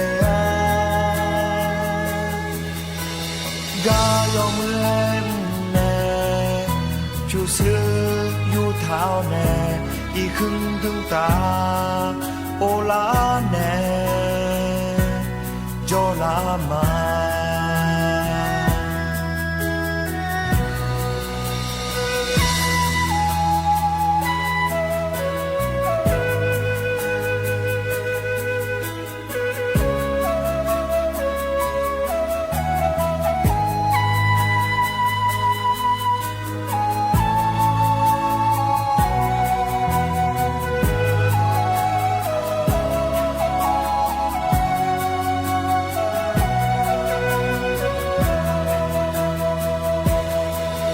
อามาโฮอาดาโอและคุงเงยอคากาจอเมียมากาเลญางายอซามาโดลังเงที่อาเดยาสาญาอีกครึ่งดวงตา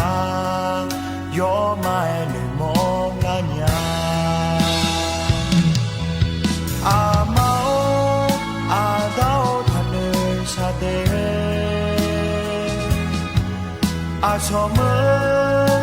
กาจาเทียนเลยกายอมเล่นแน่ชูซื้ออยู่เท้าแน่อีขึ้นตึงตาโอลาแน่โจลามา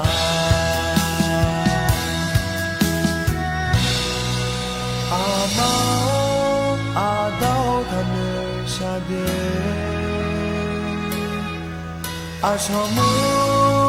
กาจาเทียนเลยกายอมเล่นแน่ชูซื้ออยู่เท้าแน่อีขึ้นตึงตาโอลาแน่โจลามา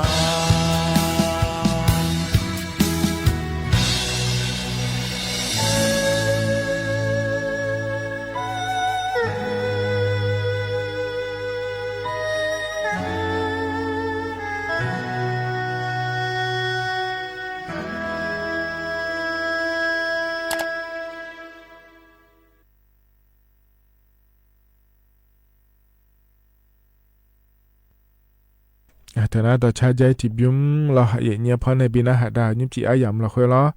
น่าหาเบียวดูอยู่หานาลัวเดเหยียดเนี่ยเดเฮกาเนี่ยนะเรากดงานเกล่าหรือว่าเหยียดเนี่ยเบียวเลยน่าหาดาพายอดีอาคาตัวแล้วพระบิน่าหาดามาเหยียดเนี่ยเราเฮกาพอในปีน่าหาดาเฮน่าคนนี้อโดอาเจโลมาเยอะๆแจในงานเดที่ขอร้อยน่าหาเบียวดามาก็หูหรอพวกแม่ผู้ที่ผู้ยังอาจีอายุเนี่ยจีอายุต่อเนี่ยนี่กูส่งกูเปล่านะสิญญาลุงอ่ะหรออายุเนี่ยอาบุอ่ะหรอยาจุเล่งอ่ะจียาจุเล่นะชิจอสอจุเล่งอ่ะหรอชิจอสอจุเล่นะโอ้แล้วไอ้อาจีมาเพียงอ๋ออยู่เวลาอยู่จีอ่ะเนี่ยเมียอ่ะหรอมาเพียงแล้ว有你头不要了，有你头没叫那好，鸟苗蒙着鸟啊老了，人家啊这呀这，啊这样啊那，人家都没留缺，了后呢，到大对你不灵啊呢，到大对你不了呢，有几不进，那有灵啊咯，有几不进那有灵呐，我们漂了啊这，这个没叫了了，这没种啊了啊这，那么个人没了。อายุอาจจะปุ่มแม่และไอ้ยาเจยาวนี้ทำจนน่าหอมน้ำมันจะหยาบุล้อและมันก็หอมหยาปุยอ่อล้อและมือที่หอมหยาปุยอ่อล้อและไอ้ยาเจมีอะไรเพราะน่ะคนนั้นน่ะผู้กายผู้จีจีน่ะยาผู้จีจีน่ะอยู่ว่าเนี่ยมีสนองเด็ดๆงั้นหรอเด็ดๆละน่ะเด็ดๆว่าก็แต่ตาดีนี่เรียกว่าปุเล่งอ่ะเจที่น่ะปุเล่งมีอ่ะนี่น่ะปุเล่งมีอ่ะไม่ยามีนะอุจิจีนะอุเลี้ยงอะไรเขาอุเลี้ยงนะและก็พูดความจริงอะไรนึ่งดูเนี่ยเลยละมาเที่ยวแล้วยาจีเจ้าก็แล้วดัตตาพอปุ่นน้ำยาหน้าหัวเนี่ยมือพอปุยอ่ะแล้วดูนี่แล้วยาจีนะนี่สอบเด็กละนะเจ้าก็ทัวเนี่ยมือพอปุยอ่ะจีมือพอที่เดียวว่าปุยนะปุยกำปุยเนี่ยแล้วพออีว่าจีแล้วอีว่าเนี่ยป่วยอะไรนะแล้วอีว่าเดี๋ยวกันหน้าปูนะโอ้แล้วจีบ่ดีบ่นี่โอ้แล้วจีรู้ช่องเลยละจีหมดยาแล้วจีหมดยาเลี้ยวบ่แล้วจีเลี้ยจีหมดยาเนี่ยแล้วนะยาวนี้ทำกับหมดยาเลยแล้วจีแล้วจีแล้วช่วงนี้จะดูแลจีรอบ่น้องไอ้ตอนน้ามาลาnhiềuแล้วอย่างนี้น้ามาแล้วอย่างนี้น้าไม่มาลาชมาแล้วอย่างนี้เพราะน้าที่ก็รู้ว่าอุดาเลี้ยละอย่าเมียงั้นน้าที่จะสอนเจ้าเลี้ยงอะไรอุก็เลยน้ามีสอนน้าชิงอะไรบัวอย่าเจ้าเลี้ยงอะไรอย่าเจ้าเลี้ยงน้าชิงยาลงอะไรเย่เลี้ยงมืออะไรเย่เลี้ยงมือน้าจานิ้วแล้วน้าอย่างนี้บัวลิงาบัวแล้วอย่างนี้ดิเซลแล้วอย่างนี้ผมมาเจอเลยถูกแล้วนะฮะงาลุ้นอยู่แล้วอย่างนี้งาโดนน้ำมาลามาล้อแล้วดิเซลแล้วอย่างนี้เพราะน่าดิเซลมันจีดิเซลเนี่ยก็มันชูยาจี ก็มาชุดสุนชุนยากาพปาจีชุนแบบดูพันดีแล้วยาจีบ้านเนี่ยยันน่ะพปาจีชุนแบบดูพังงานเนี่ยก็มาไปแล้วเพราะน่ะมาช่วยกับช่องไอ้หลวงจอหน้าอย่าพัดเจริญจีอย่าพัดเจริญเนี่ยจอหน้าอย่าช้าหน้าชี้ยาจี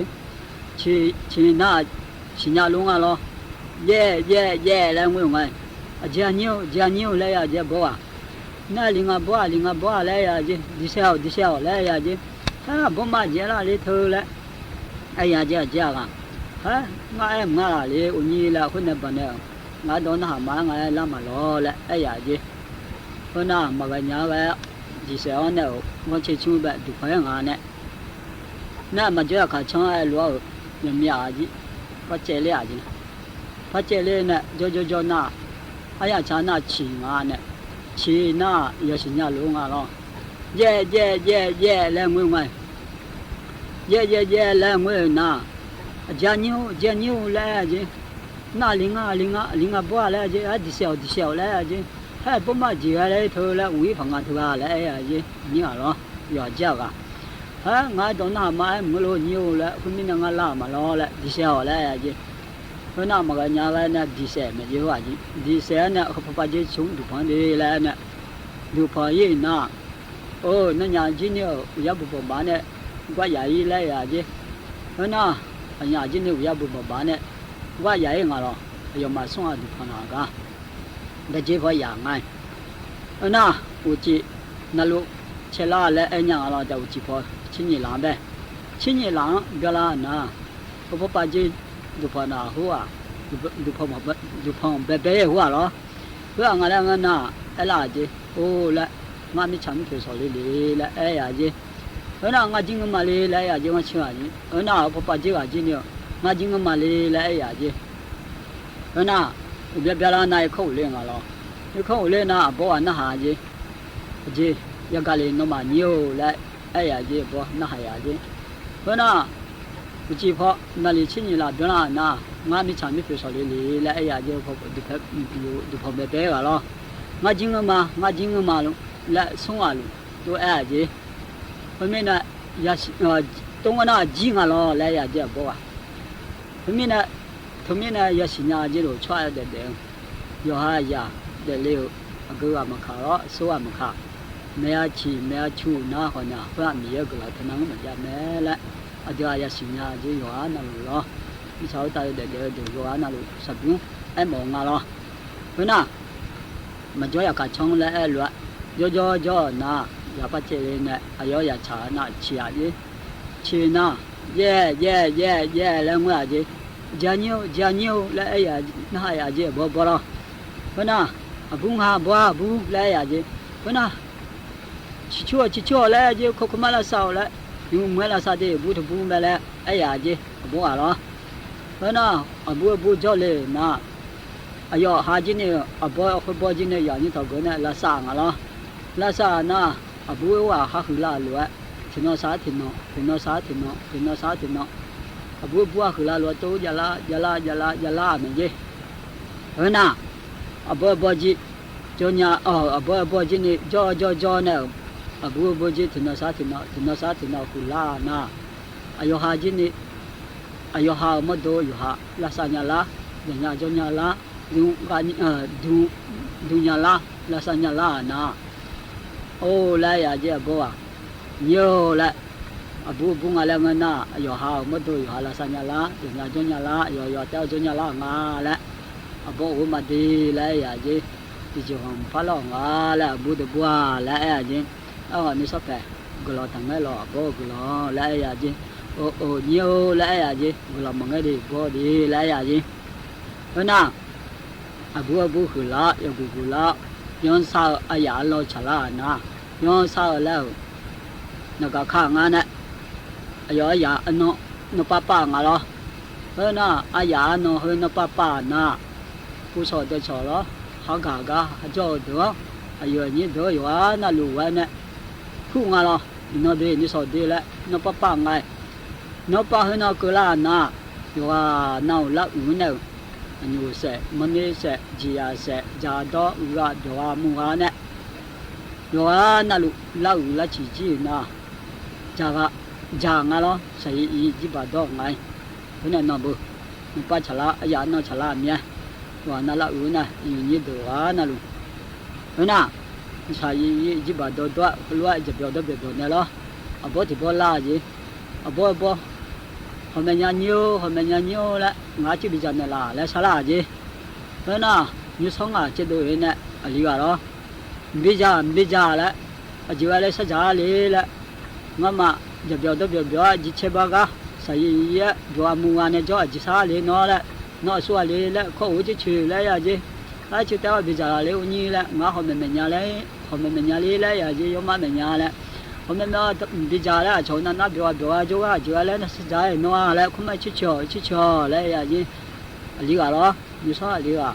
na bo o la ji ma de la nga u ma la na u ya ji na không nghe nó giả biểu đó biểu này lo vì gì nào không nghe nó giả bùi gì na cái này nó tận na thì nó sát thì nó ai xài vậy nè ai ở chỗ loa hồ lô phát sát cái này gì tôi mình nè xoay ya sát giá na giờ bị giả bị đó gì được cái cho nhà gì mày ở cái nhà gì đồ ăn là lo giờ sinh nhà gì mình cháu ta ở đó hai chỗ nuôi cái để này lo masaja masado nya yohanu ga sa chune minya pa ja suwa ko yebita yebiza bido yonga ga yete yonga ya ga ta thwa osaya ga ji lu mi chao ta de ne mi ne mahaji ni hoga ne ji ma de ho po di อาเทนาโดอาจจะรู้เนี่ยโดจะอังถ่าลอเยเนียวแหกว่านะอันนั้นละคือเพราะในปีน่าหาดาแกน่าหาเบียวด้วยเยเนียลอหากเนี่ยนะยามข้าจะเล่าเฮเดเยเนียวเดอายชากาและเพราะในปีน่าหาดาแกมาเยเนียลอหากหน้าขอเนี่ยบอกอังถ่าโลนะอดลุมซื้อแล้วแต่ขอเนี่ยเถียนาเงื่อแม่แล้วก็เถียนามาเงื่อแล้วก็แล้วขอเนี่ยหากบอกอังถ่าโลอย่าโดงานในเยนี้หากหมู่อายามข้าจะเล่าโลเพราะปีน่าหาดาเนี่ยอายามเจียนะก็อิมาเดยกหน้าลอยอุจิยุมือเดยเนื้อเดอาคารนุสอดจอนรอที่ขอลอยพระถอนจุลมานาลียาแล้วในเวลาเกินนี้เดว่าอีมาอุดุธรรมะ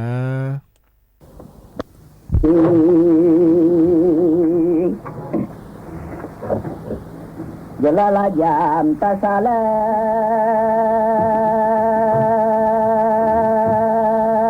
เทเลเนียสัญญาโนนอย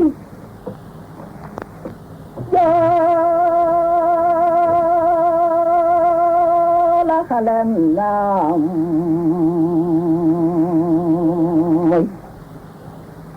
di sunyale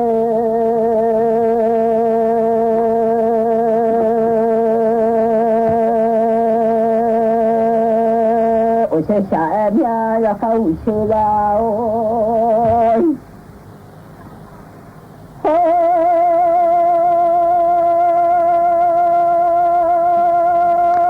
nya jalala jam ta sala thenya la ngahai mu mai ba lugam le lo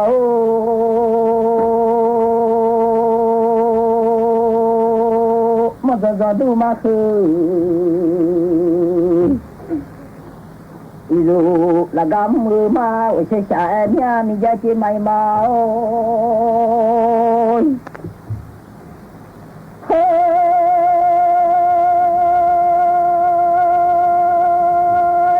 nya da pe da lu bo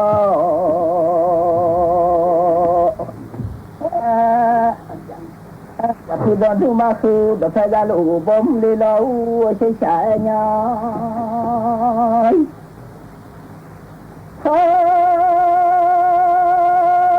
se cha nya am le ma bo nên đó thì mà dia mà vô vậy chơi chú lê lâu ba sữa mưa ba mi già ôi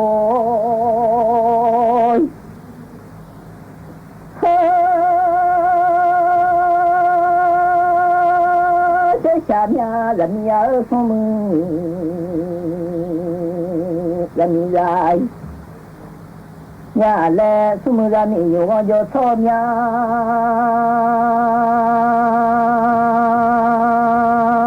mưa ra mi giờ xong nghe hồi mong xong lo lo khe gần mà thế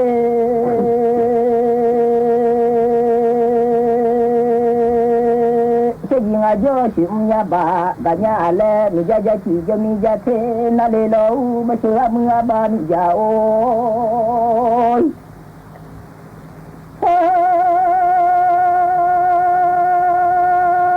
cái cha nhà là phá cu làm lại phá là gia lẽ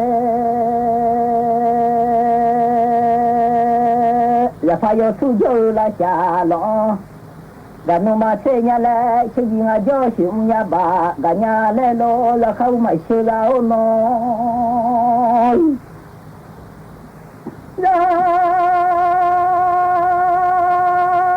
phải có su dâu mi cho tôi gia đình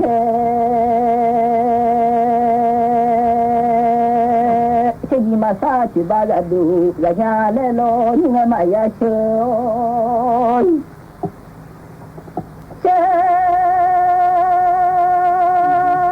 gì mà sao chỉ ba lại đủ là nghe lẽ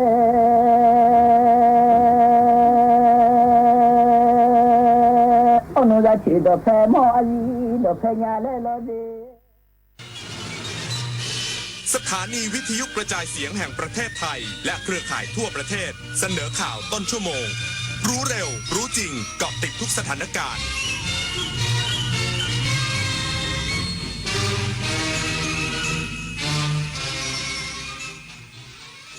รับฟังข่าวต้นชั่วโมง 22 นาฬิกากับพิญโยรุ่งสมัย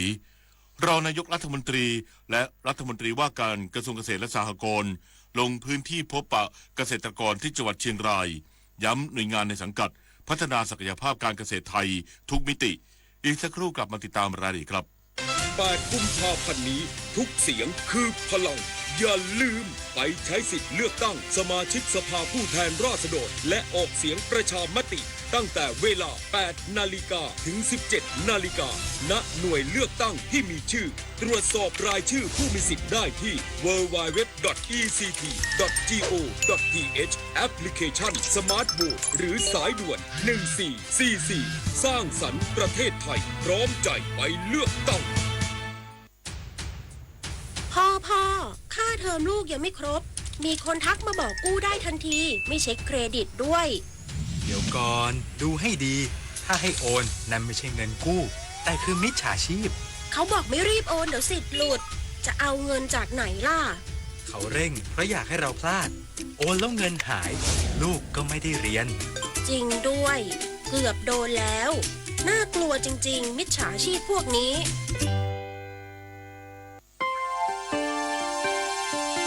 หากเปรียบประเทศไทยเป็นต้นไม้ใหญ่ที่ยืนหยัดมายาวนานยังรากแห่งขนบธรรมเนียมประเพณีและวัฒนธรรมลำต้นมั่นคงยืนยงยึดมั่นในสถาบันชาติศาสนาและพระมหากษัตริย์มาร่วมกันตั้งปณิธานทำความดีสร้างความรักความสามัคคีแทนคุณแผ่นดินเสมือนรดน้ำใส่ปุ๋ยให้ต้นรักประเทศไทยเจริญรุ่งเรืองร่มเย็นเป็นสุขรักษาเอกราชและอธิปไตยไว้ให้เติบใหญ่และงดงามเลือกตั้งทั้งทีต้องไม่ให้พลาด3 สี3 บัตรเข้าใจให้ครบก่อนเข้าคูหาสีเขียวเอาไว้เลือกตั้งสสแบบแบ่งเขตสีชมพูเอาไว้เลือกพรรคเลือกนโยบายที่คุณชอบและสีเหลืองเอาไว้ออกเสียงประชามติ1 เสียงของคุณมีความหมายต่อประเทศจำสีให้ได้ใช้สิทธิ์ให้ครบ8 กุมภาพันธ์นี้ออกไปใช้สิทธิ์พร้อมกันอนาคตไทยเริ่มจากการเลือกของคุณรองนายกรัฐมนตรีและรัฐมนตรีว่าการกระทรวงเกษตรและสหกรณ์ลงพื้นที่พบปะเกษตรกรที่จังหวัดเชียงรายย้ำหน่วยงานในสังกัดขับเคลื่อนภารกิจการเกษตรเชิงบูรณาการพัฒนาศักยภาพการเกษตรไทยทุกมิติร้อยเอกธรรมนัส พรหมเผ่ารองนายกรัฐมนตรีและรัฐมนตรีว่าการกระทรวงเกษตรและสหกรณ์ลงพื้นที่ตรวจราชการและรับฟังปัญหาจากพี่น้องเกษตรกรในพื้นที่จังหวัดเชียงรายณโรงเรียนเชียงของวิทยาคมเน้นย้ำกับทุกหน่วยงานในสังกัดขับเคลื่อนภารกิจภาคการเกษตรในเชิงบูรณาการร่วมกับหน่วยงานที่เกี่ยวข้อง รวมถึงเพิ่มโอกาสในการเข้าถึงองค์ความรู้ และการบริการของหน่วยงานภาครัฐให้แก่เกษตรกรเพื่อพัฒนาศักยภาพด้านการเกษตรของไทยในทุกมิติอย่างมีประสิทธิภาพสำหรับพื้นที่จังหวัดเชียงรายเป็นพื้นที่ที่มีสินค้าทางการเกษตรมากเช่นข้าวหอมมะลิชากาแฟส้มโอเวียงแก่นตลอดจนสินค้าภาคการประมงภาคปศุสัตว์จึงมอบหมายให้หน่วยงานที่เกี่ยวข้องศึกษาและวางแผนแนวทางการบริหารจัดการน้ำในพื้นที่อย่างเป็นระบบเพื่อเพิ่มแหล่งกักเก็บน้ำต้นทุนทางการเกษตรป้องกันปัญหาการขาดแคลนน้ำในช่วงหน้าแล้งและลดผลกระทบที่อาจเกิดขึ้นในช่วงน้ำหลากพร้อมกำชับให้สปก.เดินหน้าสานต่อนโยบายมอบโฉนดเพื่อการเกษตรให้แก่เกษตรกรอย่างต่อเนื่องเพื่อเพิ่มความมั่นคงทางอาชีพเกษตรกรและขยายโอกาสทางการเกษตรให้มากขึ้นชวนันท์มาลีรายงานรัฐมนตรีว่าการกระทรวงศึกษาธิการลงพื้นที่จังหวัดเชียงรายรับฟังปัญหาด้านการศึกษาเตรียมปรับเกณฑ์คัดเลือกผู้อำนวยการสถานศึกษาและพัฒนาบุคลากรให้สอดคล้องกับความเป็นจริงนางนฤมลพินโยสินวัตรรัฐมนตรีว่าการกระทรวงศึกษาธิการเปิดเผยภายหลังลงพื้นที่ตรวจราชการที่จังหวัดเชียงรายเพื่อติดตามการดำเนินงานและรับฟังสภาพปัญหาจริงในการบริหารจัดการศึกษาพบว่าหลายพื้นที่มีวิกฤตขาดแคลนผู้บริหารสถานศึกษาจึงเตรียมหารือกับคณะกรรมการข้าราชการครูและบุคลากรทางการศึกษาหรือกคส.เพื่อปรับปรุงเกณฑ์การคัดเลือกผอ.สถานศึกษาให้สอดคล้องกับบริบทความเป็นจริงเพื่อให้โรงเรียนมีผู้นำเข้ามาบริหารงานได้ทันทีไม่เกิดภาวะสูญญากาศส่วนการประเมินวิทยาฐานะที่เดิมเน้นงานวิจัยและผู้ประเมินอาจไม่เข้าใจบริบทหน้างานขณะนี้กคส.กำลังเร่งปรับปรุงกฎระเบียบเพื่อเพิ่มทางเลือกเป็น3ช่องทางให้ครูได้เลือกตามความถนัดได้แก่สายวิชาการเน้นงานวิจัย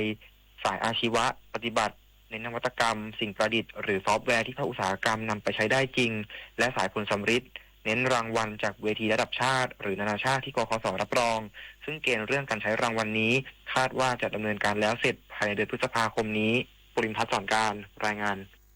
สำนักงานบังคับคดีจังหวัดลำปางจัดโครงการมหกรรมไกล่เกลี่ยเจรจาหนี้หลังศาลมีคำพิพากษาประจำปีงบประมาณพุทธศักราช 2569 เปิดโอกาสให้ลูกหนี้เจรจาหรือผ่อนผันชำระหนี้กับสถาบันการเงิน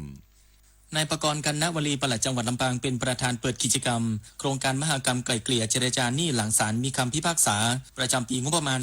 2569 โดยมีผู้แทนอธิบดีกรมบังคับคดีและผู้อำนวยการสำนักงานบังคับคดีจังหวัดในเขตแซนด์บ็อกซ์ 5 คลังจังหวัดลำปางผู้ไกล่เกลี่ยผู้แทนธนาคารและสถาบันการเงินร่วมกิจกรรมณห้องประชุมจันผามหาวิทยาลัยราชภัฏลำปางนายยุทธพิชัยจำปาเทศผู้อำนวยการสำนักงานบังคับคดีจังหวัดลำปางเปิดเผยว่าโครงการมหกรรมไกล่เกลี่ยเจรจาหนี้หลังศาลมีคำพิพากษาจัดขึ้นเพื่อเปิดโอกาสให้ลูกหนี้ที่ศาลมีคำพิพากษาถึงที่สุดได้เจรจาหรือผ่อนผันชำระหนี้กับสถาบันการเงินด้วยความสมานฉันท์ซึ่งสถาบันการเงินจะมีการให้ข้อเสนอต่างๆเกี่ยวกับหนี้สินที่เป็นประโยชน์แก่ลูกหนี้เช่นการขยายเวลาผ่อนชำระหนี้การงดการยึดทรัพย์การงดการขายทอดตลาดการให้ส่วนลดในการชำระเงินต้นและดอกเบี้ยหรือให้เงื่อนไขพิเศษกรณีชำระหนี้ปิดบัญชีส่งผลให้ลูกหนี้ไม่ถูกบังคับคดีอายัดทรัพย์สินเรียกร้องยึดทรัพย์สินและขายทอดตลาดทรัพย์บรรหารสุยะสวทลำปางรายงานจบข่าวพิญโยรุ่งสมัยอ่านรับฟังข่าวครั้งต่อไปเวลา 23:00 น.ติดตามข่าวที่นำเสนอไปแล้วได้ที่ www.thainews.prd.go.th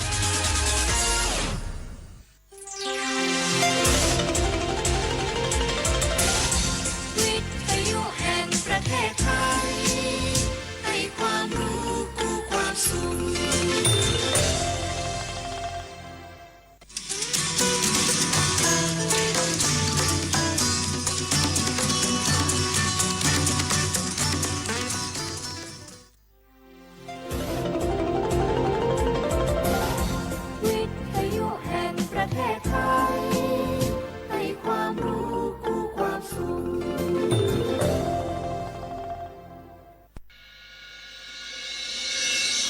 สถานีวิทยุกระจายเสียงแห่งประเทศไทยจังหวัดเชียงใหม่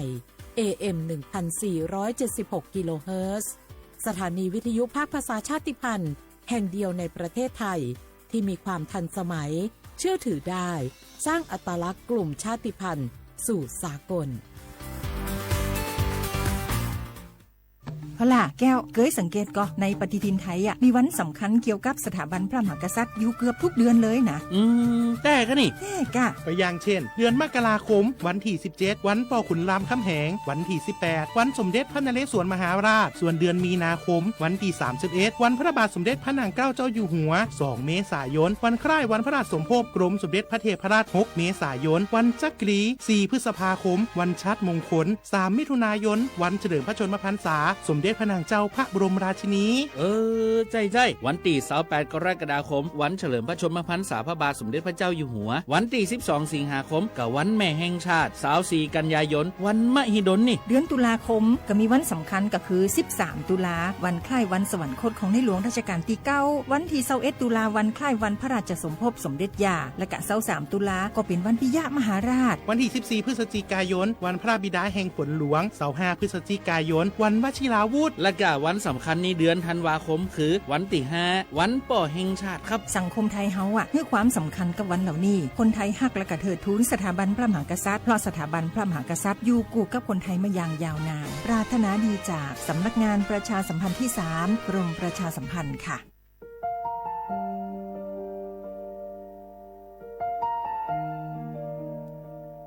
ขอน้อมเกล้าถวายอาลัยสมเด็จพระพันปีหลวงพระแม่แห่งแผ่นดินผู้ทรงเมตตาเหนือเกล้าขอพระองค์เสด็จสู่สวรรคาลัยข้าพระพุทธเจ้าข้าราชการและเจ้าหน้าที่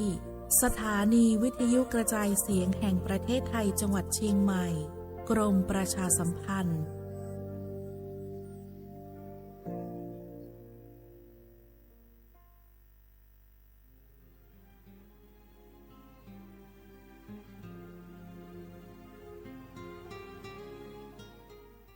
This is a moment of profound grief for the Kingdom of Thailand. The collective voices of Radio Thailand Chiang Mai join the Thai nation in mourning the passing of our beloved Queen Martha, Her Majesty Queen Sirikit. Her life was a testament to the unwavering service, grace, and deep love for the Thai people. Our humble condolences and thoughts are with His Majesty the King, the royal family, and all the Thai people during this deeply sorrowful time. We will remember her forever.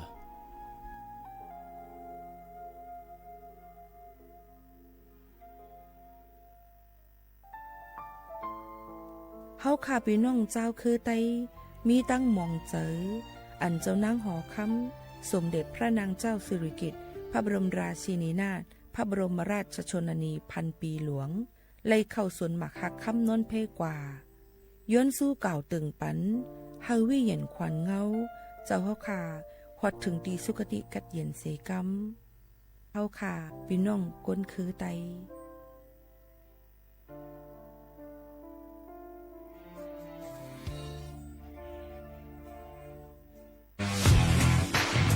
รัฐบาลไทยประกาศสงครามสแกมเมอร์รัฐบาลจึงได้ประกาศสงครามกับสแกมเมอร์ในฐานะที่สแกมเมอร์เป็นวาระแห่งชาติและในวันนี้ผมก็ได้ใช้โอกาสนี้มารายงานความคืบหน้าและเน้นย้ำถึงสิ่งที่เราต้องร่วมกันทำต่อไปรัฐบาลได้จัดตั้งคณะกรรมการอำนวยการป้องกันและปราบปรามอาชญากรรมทางเทคโนโลยีขึ้นมาโดยมีผมเป็นประธานด้วยตนเองเพื่อให้ทุกหน่วยงานทำงานไปในทิศทางเดียวกันเราได้มีการลงนามบันทึกความเข้าใจระหว่าง 15 หน่วยงานหลักทั้งภาครัฐและภาคเอกชนตลอดจนสถาบันการเงินเพื่ออุดช่องโหว่ทางการเงินและตัดเส้นทางเงินของขบวนการอาชญากรรมเหล่านี้ให้สิ้นซากรวมพลังคนไทยต้านภัยสแกมเมอร์นายอนุทินชาญวีรกูลนายกรัฐมนตรี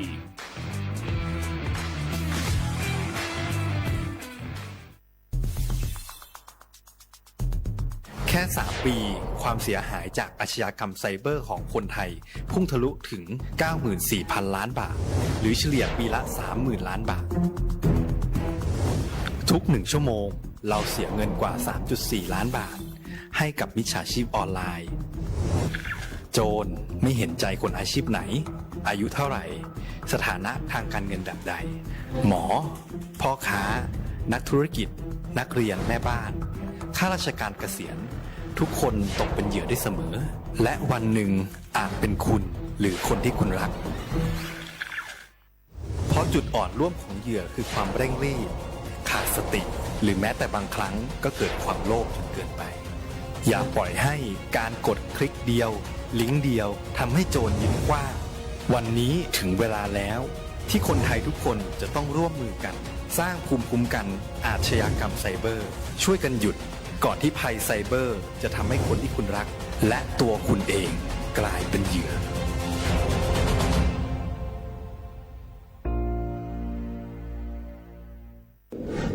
ในช่วงนี้หลายพื้นที่ของประเทศไทยอากาศหนาวเย็นอย่างต่อเนื่องโดยเฉพาะยอดดอยและยอดภูประชาชนอาจเสี่ยงต่อโรคและภัยสุขภาพจากอากาศหนาวได้ขอให้ทุกคนเฝ้าระวังโรคที่พบบ่อยในฤดูหนาวได้แก่ไข้หวัดใหญ่ปอดอักเสบโรคอุจจาระร่วงโรคหัดโรคมือเท้าปากรวมทั้งภาวะเจ็บป่วยหรือเสียชีวิตจากอากาศหนาวโดยไม่ทราบสาเหตุโดยเฉพาะผู้ที่ไม่สวมใส่เสื้อผ้ากันหนาวหรือผู้ที่ดื่มสุราเป็นประจำป้องกันง่ายๆเริ่มที่ตัวเราดูแลสุขภาพให้แข็งแรงออกกำลังกายสม่ำเสมอรับประทานอาหารปรุงสุกดื่มน้ำสะอาดล้างมือบ่อยๆไม่ใช้ของส่วนตัวร่วมกับผู้อื่นและหากมีอาการไอจามอย่าลืมสวมหน้ากากอนามัยทุกครั้งขณะอยู่ในที่แออัดที่สำคัญควรรักษาความอบอุ่นเตรียมเสื้อผ้ากันหนาวให้เพียงพองดดื่มเครื่องดื่มแอลกอฮอล์เพื่อความปลอดภัยในช่วงอากาศหนาวนี้ดูแลสุขภาพให้แข็งแรงตลอดช่วงฤดูหนาวนี้กันด้วยนะคะด้วยความปรารถนาดีจากสำนักงานประชาสัมพันธ์ที่ 3 กรมประชาสัมพันธ์จากศาลากลางจังหวัดน่านหลังเก่าพัฒนาสู่การเป็นศูนย์การเรียนรู้นันทศิษย์ป่าคารโดยมูลนิธิรักป่าน่านนับเป็นพระมหากรุณาธิคุณที่สมเด็จพระกนิษฐาธิราชเจ้ากรมสมเด็จพระเทพรัตนราชสุดาสยามบรมราชกุมารีได้พระราชทานนามนันทศิษย์ป่าคารอันหมายถึงอาคารแห่งความรู้ทุกแขนงของจังหวัดน่านภายในประกอบด้วยห้องนิทรรศการเฉลิมพระเกียรติรัชกาลที่ 9 แสดงพระราชประวัติและพระราชกรณียกิจของพระผู้ทรงเป็นพลังแห่งแผ่นดินและต้นแบบของความเพียรรถพระที่นั่งอนุสรณ์แห่งการเสด็จเยี่ยมราษฎรในถิ่นทุรกันดารทั่วทุกภูมิภาคของไทยพิพิธภัณฑ์ศาลากลางจังหวัดน่านความทรงจำของอาคารหลังเก่าและการอนุรักษ์สิ่งสำคัญของเมืองน่านเทคโนโลยีกับมนุษย์จุดประกายความคิดสร้างสรรค์สู่การสร้างนวัตกรรมในอนาคตน่านซิมูเลชันแนวทางจัดการขยะที่ยั่งยืนเพื่อตระหนักถึงผลกระทบต่อสังคมเศรษฐกิจและสิ่งแวดล้อมห้องสมบัติน่านย้อนรอยสู่อดีตและความรุ่งเรืองของนครน่านผ่านเงินตราเครื่องเงินและผ้าทองเปิดให้เข้าชมฟรีไม่มีค่าใช้จ่ายตั้งแต่เวลา 9 นาฬิกาถึง 17 นาฬิกาหยุดทุกวันจันทร์และวันนักขัตฤกษ์มาร่วมอนุรักษ์สืบสานสร้างสรรค์ศิลปะวัฒนธรรมและวิทยาศาสตร์ของเมืองน่านคุณค่าที่น่าภาคภูมิใจ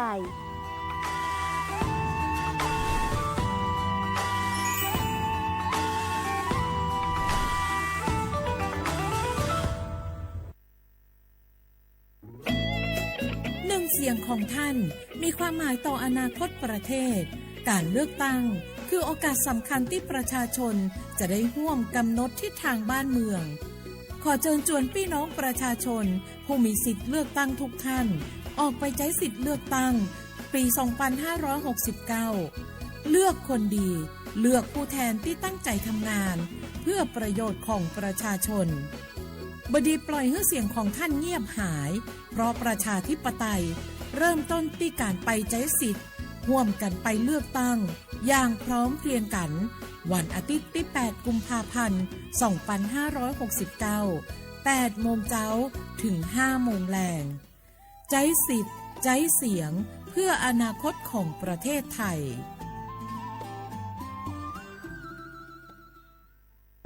มะเร็งปากมดลูกรักษาได้ถ้าตรวจเจอระยะแรกหญิงไทยอายุ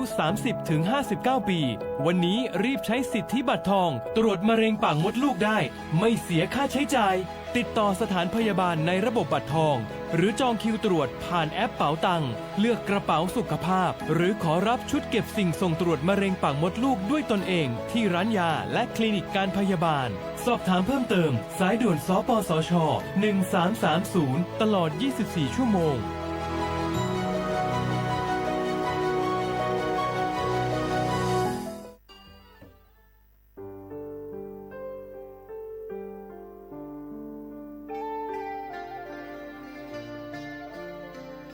มูลนิธิร่วมจิตน้อมเกล้าเพื่อเยาวชนในพระบรมราชินูปถัมภ์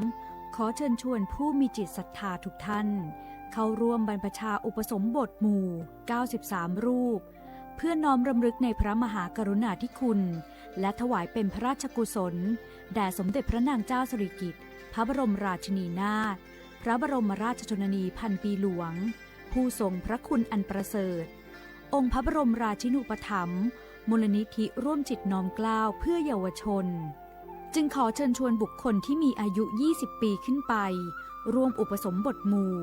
ระหว่างวันที่27กุมภาพันธ์ถึง9มีนาคม2569ณ วัดเทพประธานอธิพรอำเภอสอยดาวจังหวัดจันทบุรีทั้งนี้รับสมัครตั้งแต่วันที่19ธันวาคม2568ถึง31มกราคม2569โดยไม่มีค่าใช้จ่ายหรือร่วมบริจาคสนับสนุนในโครงการได้ที่ชื่อบัญชีมูลนิธิร่วมจิตน้อมเกล้าเพื่อเยาวชนธนาคารไทยพาณิชย์เลขบัญชี404-204-2266สอบถามเพิ่มเติมได้ที่มูลนิธิร่วมจิตน้อมเกล้าโทร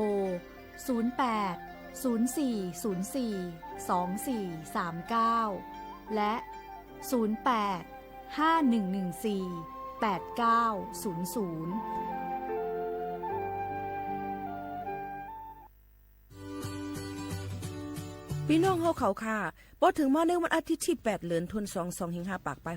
69พี่น้องเฮาเขาจะเจออันเลยเป็นเจอคือไทยสัญชาติไทยเย้าอย่าไปลืมก่อยหย่อนเนแคบกลางเจอกว่าเลือกตั้งอองตีมีจื้อเฮาขานั่นเนี่ยค่ะข้าวย่ำ8:00 นกลางในต่อถึง5:00 นไว้วันค่ะอ้อคักตอนง่ายๆค่ะเตเจอวัดไว้กับตัวอันเดียวกุ้ยก้นอันมีสุนตาเตกว่าหย่อนในแคบกลางเจอเตเลยวัดไว้หย่อนในแคบกลางใจอยู่3ไว้3สีจ้อมกันในค่ะอ้อสีเขียวเตเป็นวัดไว้เลือกตั้งสสแบบแบ่งเขตเลือกตั้งค่ะสีของเตเป็นไว้เลือกตั้งสสแบบบัญชีรายชื่อและสีเหลืองเตเป็นไว้ออกเสียงประชามติแก้ไขรัฐธรรมนูญในค่ะออกกว่าใจสุนในสุนเป็นตาอนาคตตั้งนาอันฮอกคาเลือกไว้ลุยมือตัวเจ้าเก่าอย่าลืมกว่าเลือกตั้งกันค่ะนะ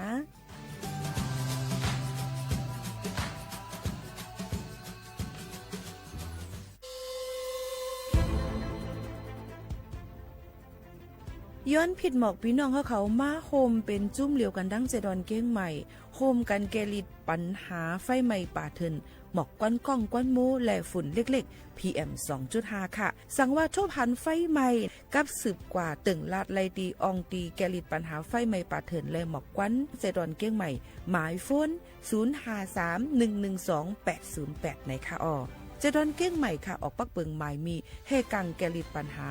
หมอกควันกล้องควันโมและฝุ่นเล็กๆ PM 2.5 เนื้อปืนตีเหลออันอ่ำเลยคว้างเฮาเผาผ่านมาดีแอปพลิเคชันไฟดีห้ามเผากำเร็วในนั้นค่ะอย่าไปเผาล้าอ่ำว่าได้เป็นตีกลางปางอองตีห้ามเผาเกยยุกยักไม่ตอกกูอันในค่ะออกแต่เอาวันที่1เดือน1อิงเกรด2เหงปลาย26ต่อถึงวันที่31เดือน5 2เหงปลาย26ในผู้เหลอเผอเฮ็ดผิดปักเปิงเตญาตัวตามตั้งผิดจำหนังปักเปิงหมายมีกำเหลวในนั้นค่ะเลยตั้งมุงมองไฮลีเซห้องการฐานฐานาก่อกับสืบเจดอนเก้งใหม่มาโฮมเป็นจุ้มเหลวกันดั้งเจดอนเก้งใหม่โฮมกันรักษาสภาวะฟิงตื้นเป็นเฮ็ดให้จันล้มถวยเจออันลีต้องฟ้าเสียนเสออ่ำมีหมอกกวนกองกวนโม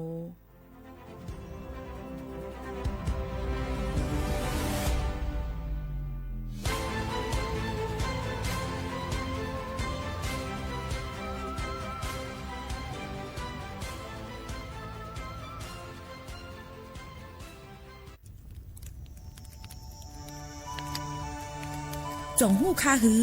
ก้อนโมก้อนไฟอันเผาอยู่ตีกลางปางนั่นอ่ำเลยหายกว่าตั้งเลยมันเตเป็นฝุ่น PM 2.5 สีขึ้นมาเฮ็ดให้ป้ายอยู่ลีเฮาคาขึ้นในคาอ้อลองลดย่อมปัญหาจังไหนในอ่ำหยาบค่ะเงื่องแวอ่ำเผายุกยักเหมือไม่ตนเยอตนเข้ากับในให้ในสวนเฮาเปลี่ยนมากองไว้จ้อมกันเสเฮ็ดเป็นฝุ่นสภาวะอ่ำนั้นแจกแพยุกยักเฮมันปอดถูกเมียนอีกป้าดังโฮมมือกันฟังด้วยไฟไหม้ป่าเถินเฮาขาดถูกลีไลผูกต้นไม้น้ำเพิ่มปันปืนตีสีเขียวเฮ็ดเฮาจันล้มเสียนใส่ตาเฮากูก็เลยตั้งมุงมองเฮาลีเสฐานหน้าก่อกับสืบปืนเผาตี3 กรมประชาสัมพันธ์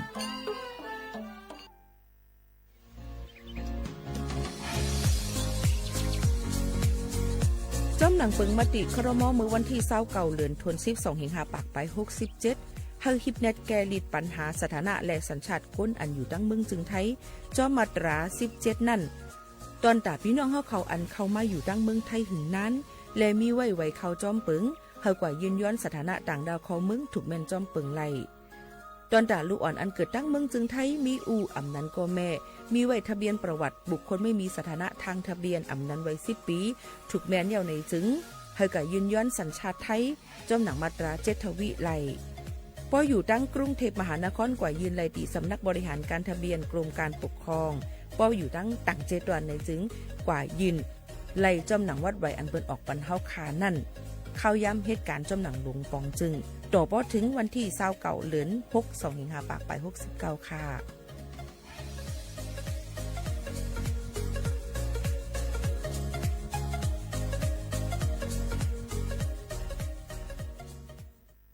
พี่น้องเขาสนใจใครปืนเผาผ่านตั้งหุ้งปล่อยเซ็งสวทเก้งใหม่ปั่นตั้งหู้ห่มปลาดังมีดังซื้อถ่อมแจ้งแล้งหลีกว่าไก่ในปื้นตีเจดอนเก้งใหม่กับสืบมาเลยดีสวทเก้งใหม่หมายฝน053-276-068และ092-246-8579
นยามาช่วงไว้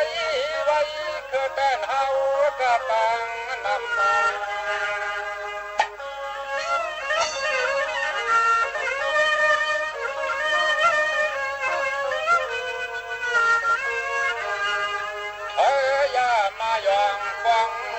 หลวงไทยเมาเราก็เหมือนงานนะครับ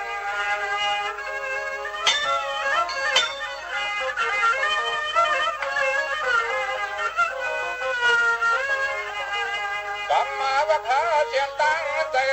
ยันเปียดตั้งเมื่อเผยจุกเหลี่ยมหลักชัดเหลี่ยมรัก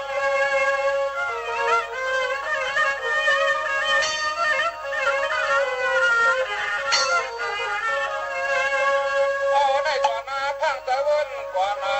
เบยอนวันกุดนาอยู่โค้งเงินนา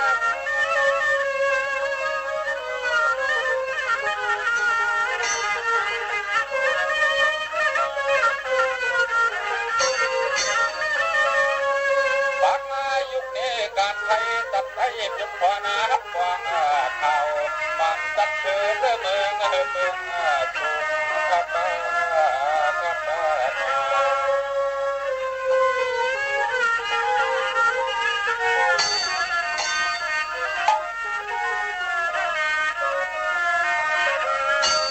ตาไปเขื่อนก็ลองเยอะนะมีไว้ไปพา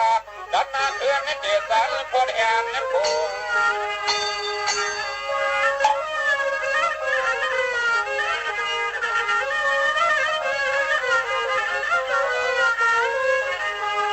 ดูมาจุดไฟเสือขาเรื่องเมืองมาเลื่อนไปอย่าลดก้อย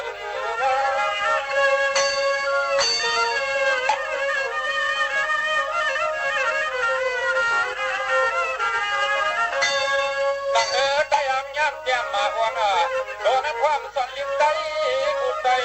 ตบหา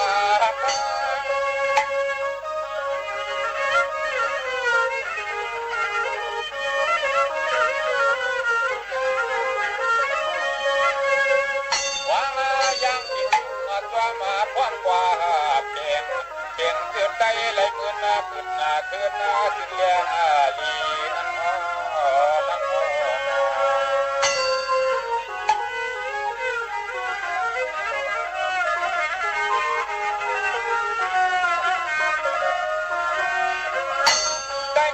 เปลี่ยนแรงเคยมันล้านออกสักยายามมันขาปานก่อนออกต่างห้องตะว่างเตือน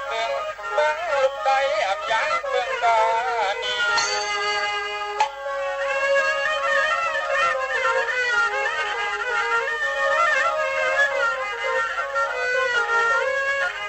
ยังมานั่นดีก็ยังไหลโก้ก็เงาห่างเขาลุกขึ้นยังเหมือนมาซ้อน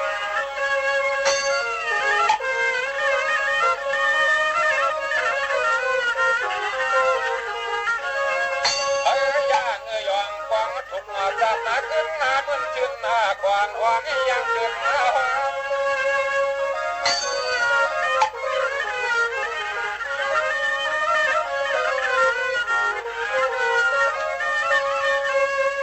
ว่ามาวักจับในก้อนเงินเดือนได้เพื่อลักนาหูจากนาที่ทุกนาใจ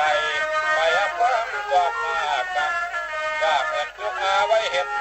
นั้นนะครับ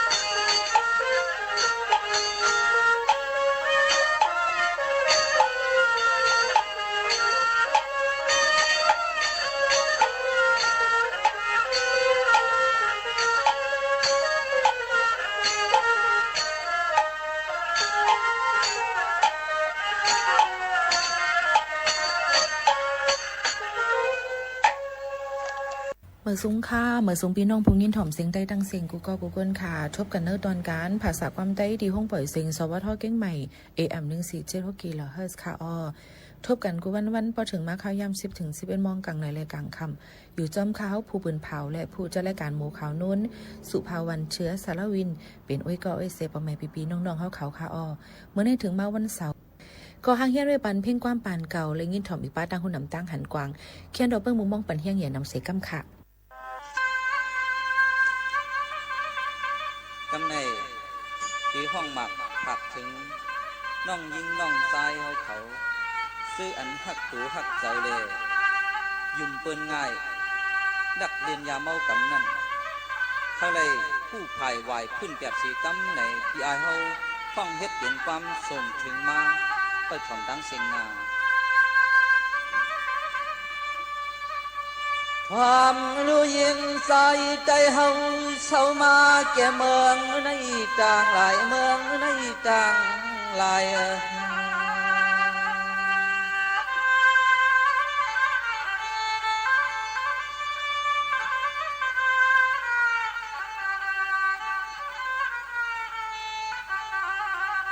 ปีเตย้อนหมอกหลัดเก็บมาตองใหม่ใส่ขย้อนหำชีลองนี้ลองไล่น้องยิงน้องใจไว้หายามิงเมา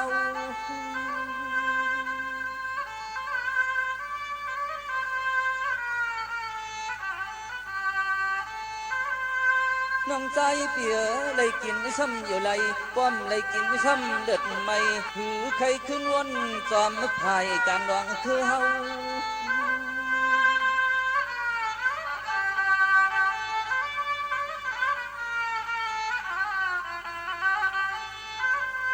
เมียวเปิ้นเฮ็ดให้ลืมบ้านเมืองสักเคอเล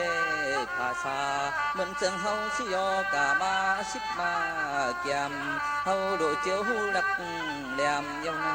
าเยานา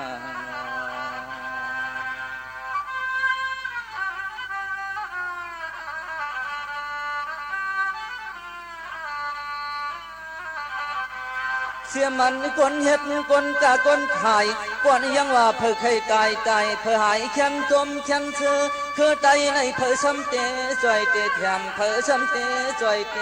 แถมน้อง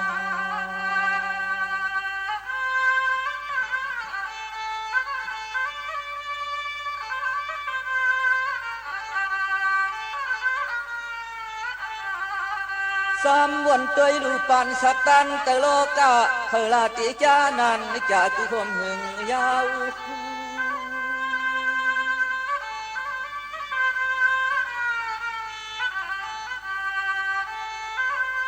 พิกซ้ำปุ่นตอกไปมักมีเรื่องก็อย่าปุ่นตามันเมืองก็ไล่ลุกใจเปิ้นก็เลี้ยชุมจัดปานข้าว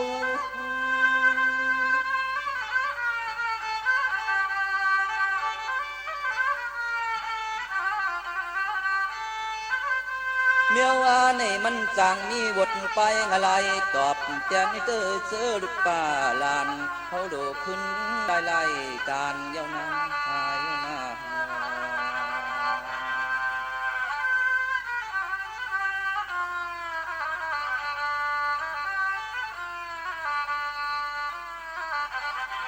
มันก็มีเฮินมีเยมีเมมีตามักมีลีเปลี่ยนกระเดียนโจบว่าไว้มาสำตกควักตกทางตกอยากตกผ่านใน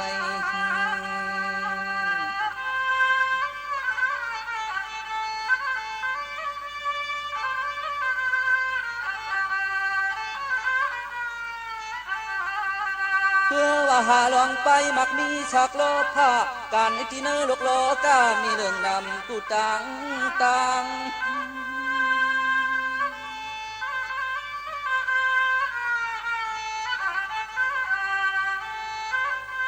เสียมันกายอยู่ขายอยู่กินสู่ก็อย่าลองตาหักเปียงเจอเคยในควางสัมปไว้ยอมไม่เมาแพง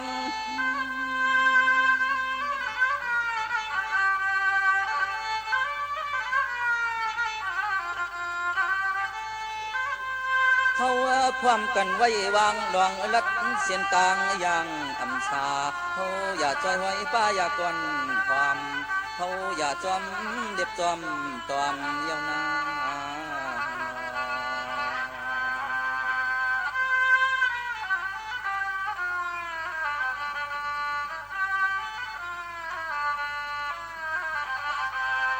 น้องยิงน้องใจเอาเข้าตั้งไหล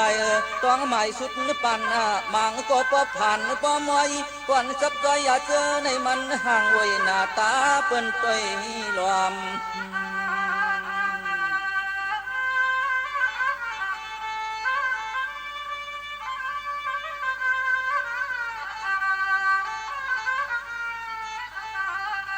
อย่าทางว่าเตจางปีหนึ่งแขนยอมรวมยกต้อยแก้มกังคงข้างลูกเตียนมา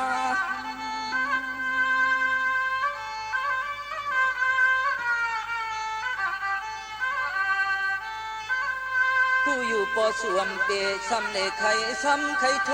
ยินโตลายไตง่ายแขนทุกใจเปิ้นอาลา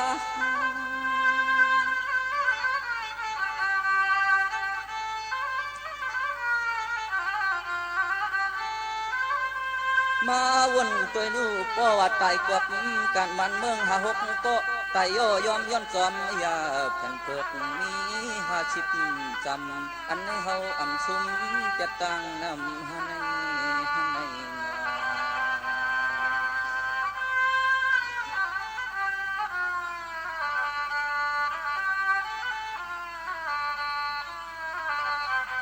จังว่าสู่เก่าเฮาหักป้ากันเจียมันเคียงในเจียมใส่ลอยยิงใจทิ้งให้เกียนเม็ดป้ายาเมากำนู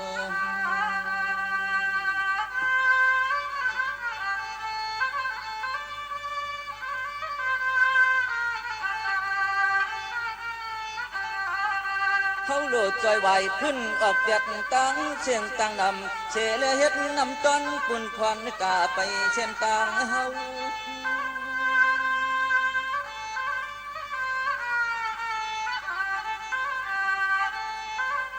เธออย่าเฮ็ดหนังความไม่ช่างหลักหมอกว่าเก่าขาบยังหักเหนือเจอเครือลูกไตลูกเมย์ช้ำไว้ไผ่ไข่ยามิงเมา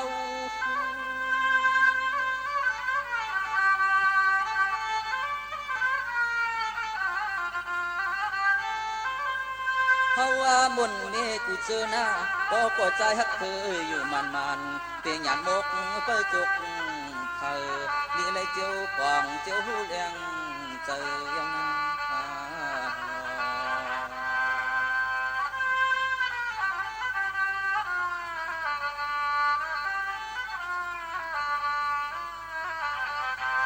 สังว่าคนนาจูเลียนจัดเด็กกินหวานนอนหลับเจอจับผู้ไปงะลายกลมตอบแทนปัดจางเลยลง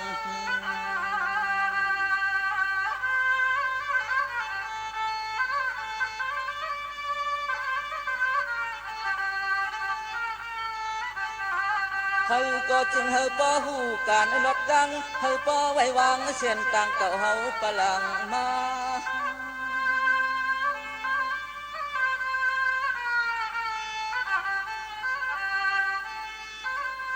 เมื่อนั่งการในปู่การมอนเมื่อก่อนสอนในก่อนเฮ็ดไว้เฮ็ดใส่ขึ้นตึกส่วนให้รอนา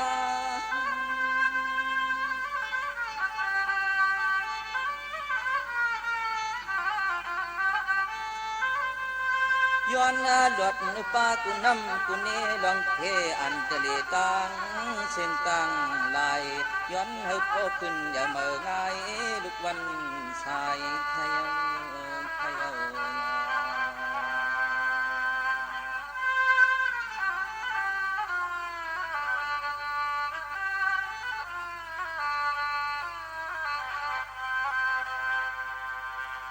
อ๋อค่ะเพ่งความปันกับพี่ไส้อ่องเต้งค่ะในซุ้มจะแซงหมอกก่อนใต้ฮาคาไรห้องไว้ฝากดอนจูถึงพ่อแม่พี่น้องผู้ถ่อมเขาคือก็กูก้นตั้งหมดตั้งสิ่ง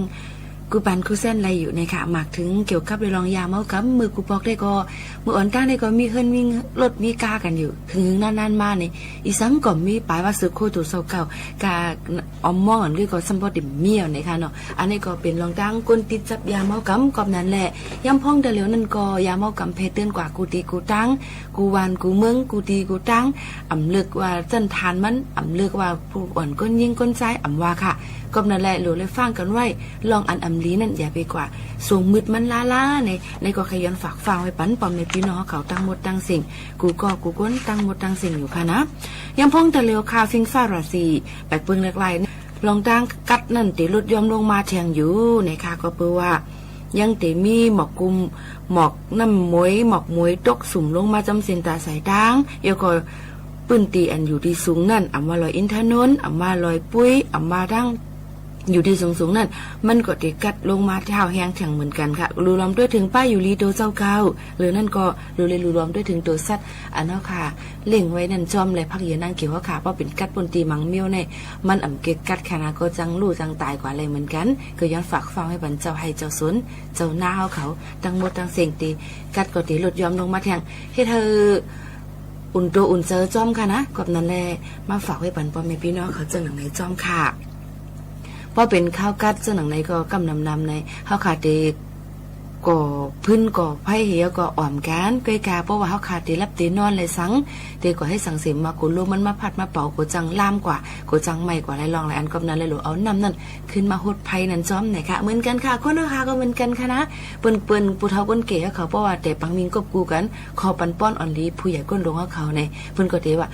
พวกก้อนหนึ่งเป็นไฟก้อนหนึ่งก็หรือเลยเป็นน้ำเนี่ยค่ะอย่าไปเป็นไฟหนังกันนะคะนั่นค่ะเนาะก็มาฝากตอนถึงกันเปิ้นก็ใครลาดว่าเฮาหมอคึงปองให้สั่งลองนาเฮิรนแต่ที่อยู่ซ่อมกันกว่ายินยาวข้าวหึงนั่นหรือเลยหมอเอากันว่าป้ากันเป็นเขาเย็นก็ป้ากันอุ่นในนั่นค่ะนะก็มาเขาก้อนหนึ่งก็จะเหลือใจไม่แทงก้อนหนึ่งก็ขึ้นมาเพิ่มแทงในตีเป็นไฟกุ้ยในนั่นค่ะก็นั้นแหละกูลองกูอันนั้นมันย้อนกูเป็นไฟไหนค่ะคำไหนค่ะมาวนสอนที่ว่าลองนำในเขาค่ะมันก็ว่าห้อมรู้นำอำใจค่ะก้นเฮาคาในมนุษย์สาวค่ะสัตวะทั้งสิ้นหลุนนำเตว่ากุ้ยกะเพราะมันนำป่นตีนั่นเพียวอาลาเฮ็ดให้เป็นน้ำท่วมน้ำนองนั่นจ่องมันเตลีค่ะอำลีนังเก่ากับนั้นแหละอีสังก็อย่าหลุกึ่งงามกันหลุอย่าไปวนสอนให้มันมาเป็นป้อนหลุจะว่าเฮาหลุน้ำป่นตีในกอมเลยหลุเลยเพียงเป้งผ่ากลางว่างครึ่งกันกับนั้นพ่อแม่พี่น้องเขาก็เหมือนกันค่ะตีฮักเพ้อตีจังเพ้อตีว่าฮังเพ้อสิว่าหลูเลยมีไว้ใจผ่ากลางว่างคืนเสเปิ้นไข่ลีก็เย่าเปิ้นไข่จ้าก็เย่านะคะเพราะว่ามันก็ตื้นตีก้นหนึ่งก้อนในอ่ำเจว่าลีดังหมดดังเสียงก้นหนึ่งก้อนในอ่ำเจว่าจ้าดังหมดดังเสียงอ่ำลีดังหมดดังเสียงอ่ำเจค่ะนะ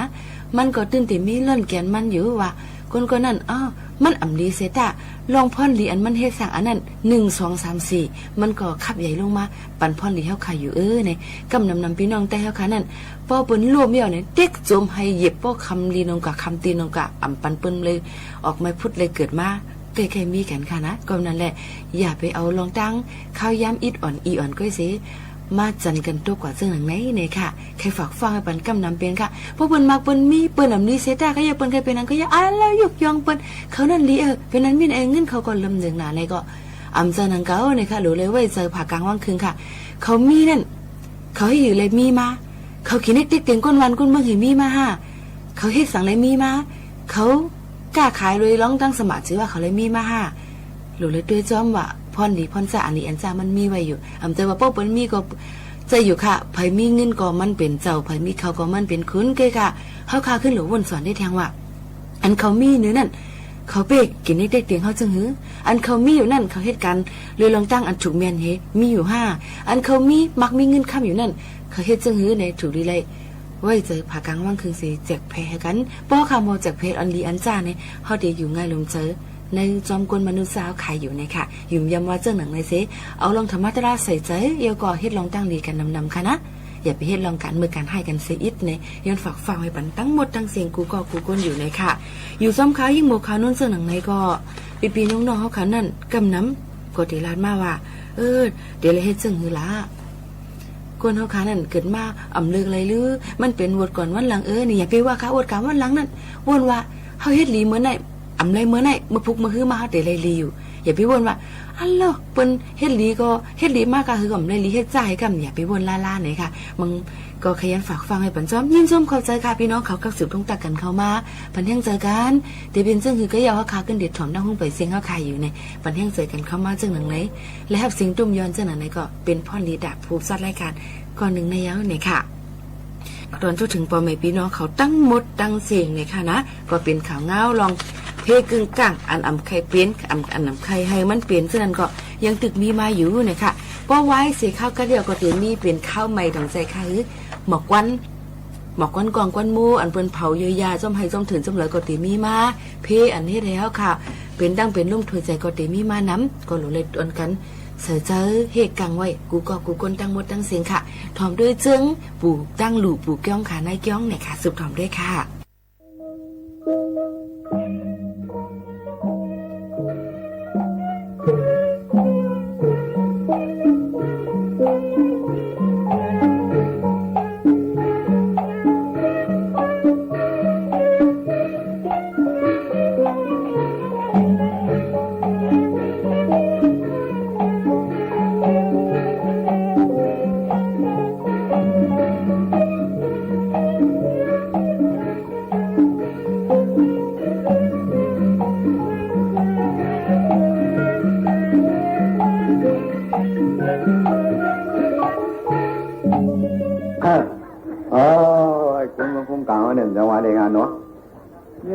ไปรู้มันจังหวะเนาะ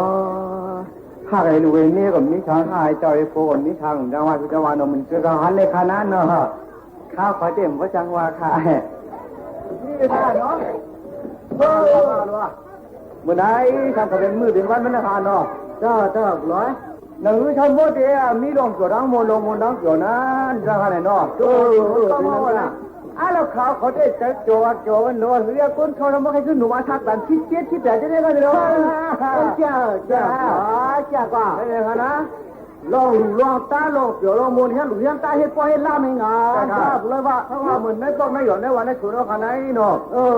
ที่ถุงมือกูให้เราขนาดนี้ถุงมือเราอื่นหัวหน้าลอยขนาดนี้นะเนี่ยอย่ากูเลยจ้องขนาดนี้กูเลยจ้องขนาดนี้จังหวะขนาดนี้ขาดมาทางห้องค่อยห่างกันเนาะกำลังผมปันมาค่ะเขาไม่ถึงเงินค่ะไม่ถึงเงินเหรอกันแต่ว่าเมียวในข้าวเขาก็ของขาดที่หึงคณะข้าวเขามาเยอะนี่ว่ามันก็ห่างจ้านี่เป็นเรื่องเลยว่านั่นเด็กเขาได้มาช่างก็ห่างตาเนาะก็เหมือนลงแล้วหลู่เฮ็ดเนี่ยหลู่ช่างหลู่ฟองเนี่ยก็ร้อนยิ่งร้อนใจเขาเลยมีเกินเนี่ยก็มีร้อนยิ่งร้อนใจนะชมเข้ากานะร้อนกว่าทั้งมากกว่าร้อนยิ่งร้อนใจเขามาหลายยี่หลายใจมาควรคุยเทียมข้าวเทียมหนุ่มกันมาย่าหนุ่มย่าตาเด้อคุณได้มาบอกไว้ทุกมาได้ลองจดตั้งหมดในวันไหนเนาะหนังสือได้ทำโมเดลเกิดคนเช่าก็มันใครไม่เช่าไอ้คิวครับที่ใครใจเช่าเลยบ้านให้เกิดเลยว่าทิ้งเช่าน้ำมันก่อนอย่างว่าไหนเนาะตอนหนังเขาเลยอยู่เลยจ้าไหนว่าอะไรนู้เขาทำว่าอะไรเป็นนองบนตั้งเกี่ยวนั่นนี่มีก้อนลื่นอะไรในก้อนลื่นหน้าหน้าใครวันนี้เอาหน้าเขาก็ได้นะไหนทำว่าได้น้าหนองน้อยฟ้าเท่าไหร่ด้านหลังน้านี่วัดกันนั่งเขาก้นเขาเลยจ่ายเช่าก่อนกว่าเจอกันนะนั่งให้แต่งแล้วเฮ้ยนี่นะคุณเอาเลย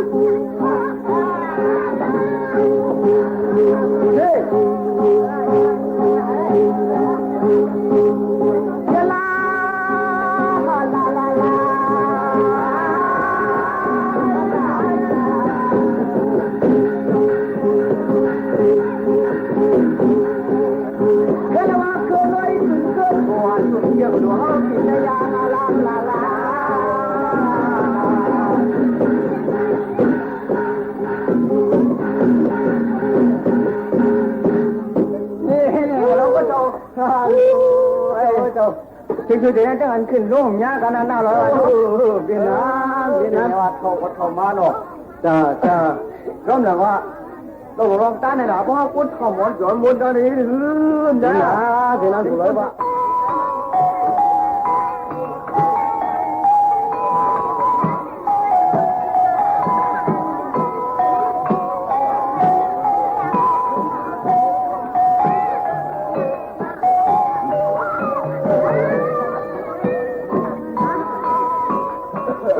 ก็ได้ไม่ได้ตั้งหรือตั้งหรือว่าแค่เนี่ยคุยทำเตรียมความด้วยล่ะนั่นดูพายุมันแล้วเนาะพายุมันเล่นทำปากเลยทำร่างคุยทำภาษาเนี่ยนะมาหาแรงมาเงินนั่นทำปากนั่นมาหาแรงเราผมมานะมาจริงกับดูไม่อยากไปมาคิดเลยมันกะก็มันกะกลางมาอย่างจะไม่ดีว่ามาหรือว่าตั้งหรือนั่นทำขึ้นว่าสีดังดีเว้ นั่นได้ละ อ๋อไว้สังเกตนานี้เลย เปลือกถั่วลิ้นทางถึงก็ว่ามึงเจ็บแต่หน้าจะเต็มมันด้วยล่ะโอยหล่นเต็มก็นิดกินออกมาก็เข้าจ้างนั่นโอยน่ะเต็มหัวน่ะเป็นอาเป้ตอนนั้นเขาว่าเป็นหนูแก่แต่ไม่ในหนูแก่เลยมีสองจิ้มแก่เลยมีการเดินแก่เลยได้เวลาตอนนั้นเงินทำปากมาเอาอันนี้เดือดของมาเอาก็แล้วเงินนั่งเงินกันนะไอ้เงินของเงินบ้าเนี่ยเขากันหาหือไปเด็กมันมามันกะละคนไปป้าเขาเป็นคนหลุดป้าตาน่ะนะมาชวนขี้กินอะไรอย่างนั้นได้มาชวนนั่นน่ะเบื่อเป้าใช่อ่ะโอ้ยอย่างเงี้ยเสียงกองเสียงมองคำว่าต้องคุ้นรับเจ้าไอ้หนูเนาะก็ได้เสียงคนให้ร้านแต่ไม่ใช่การวันเขาว่าเอาใครดูเพื่อนพึ่งมาชวนดูละก็มันดูใหญ่มั่วละตั้งดูใครตั้งดูมันใครมองดูบ้างไรจะเต็มมาอย่าให้ย่ามเที่ยงให้ก็ย่ามเลยเขาได้ครับเนี่ยจ้ะเขาเปลี่ยนแขนมาเนี่ยล่ะก็กำใจหือตัวเบิ้งในเท้าเบี้ยงกันในเขาเยื่อนตัวเมื่อกำนำหนังกันน่ะใครมั่วยาเยื่อนกับฟ้าเขาช่วยนาลูกหลานอันช่วยน้ำมันน่ะสวนในกว่าก็นั้นบางเมื่อหรอก็ถือว่านะก็มีกองพังเขาแหละเดี๋ยวมามองเด็กน้ำเนี่ยก็มองเขาก็เด็กน้ำหมอก็เด็กถามมันปุ้งก็ถามดูมองเลย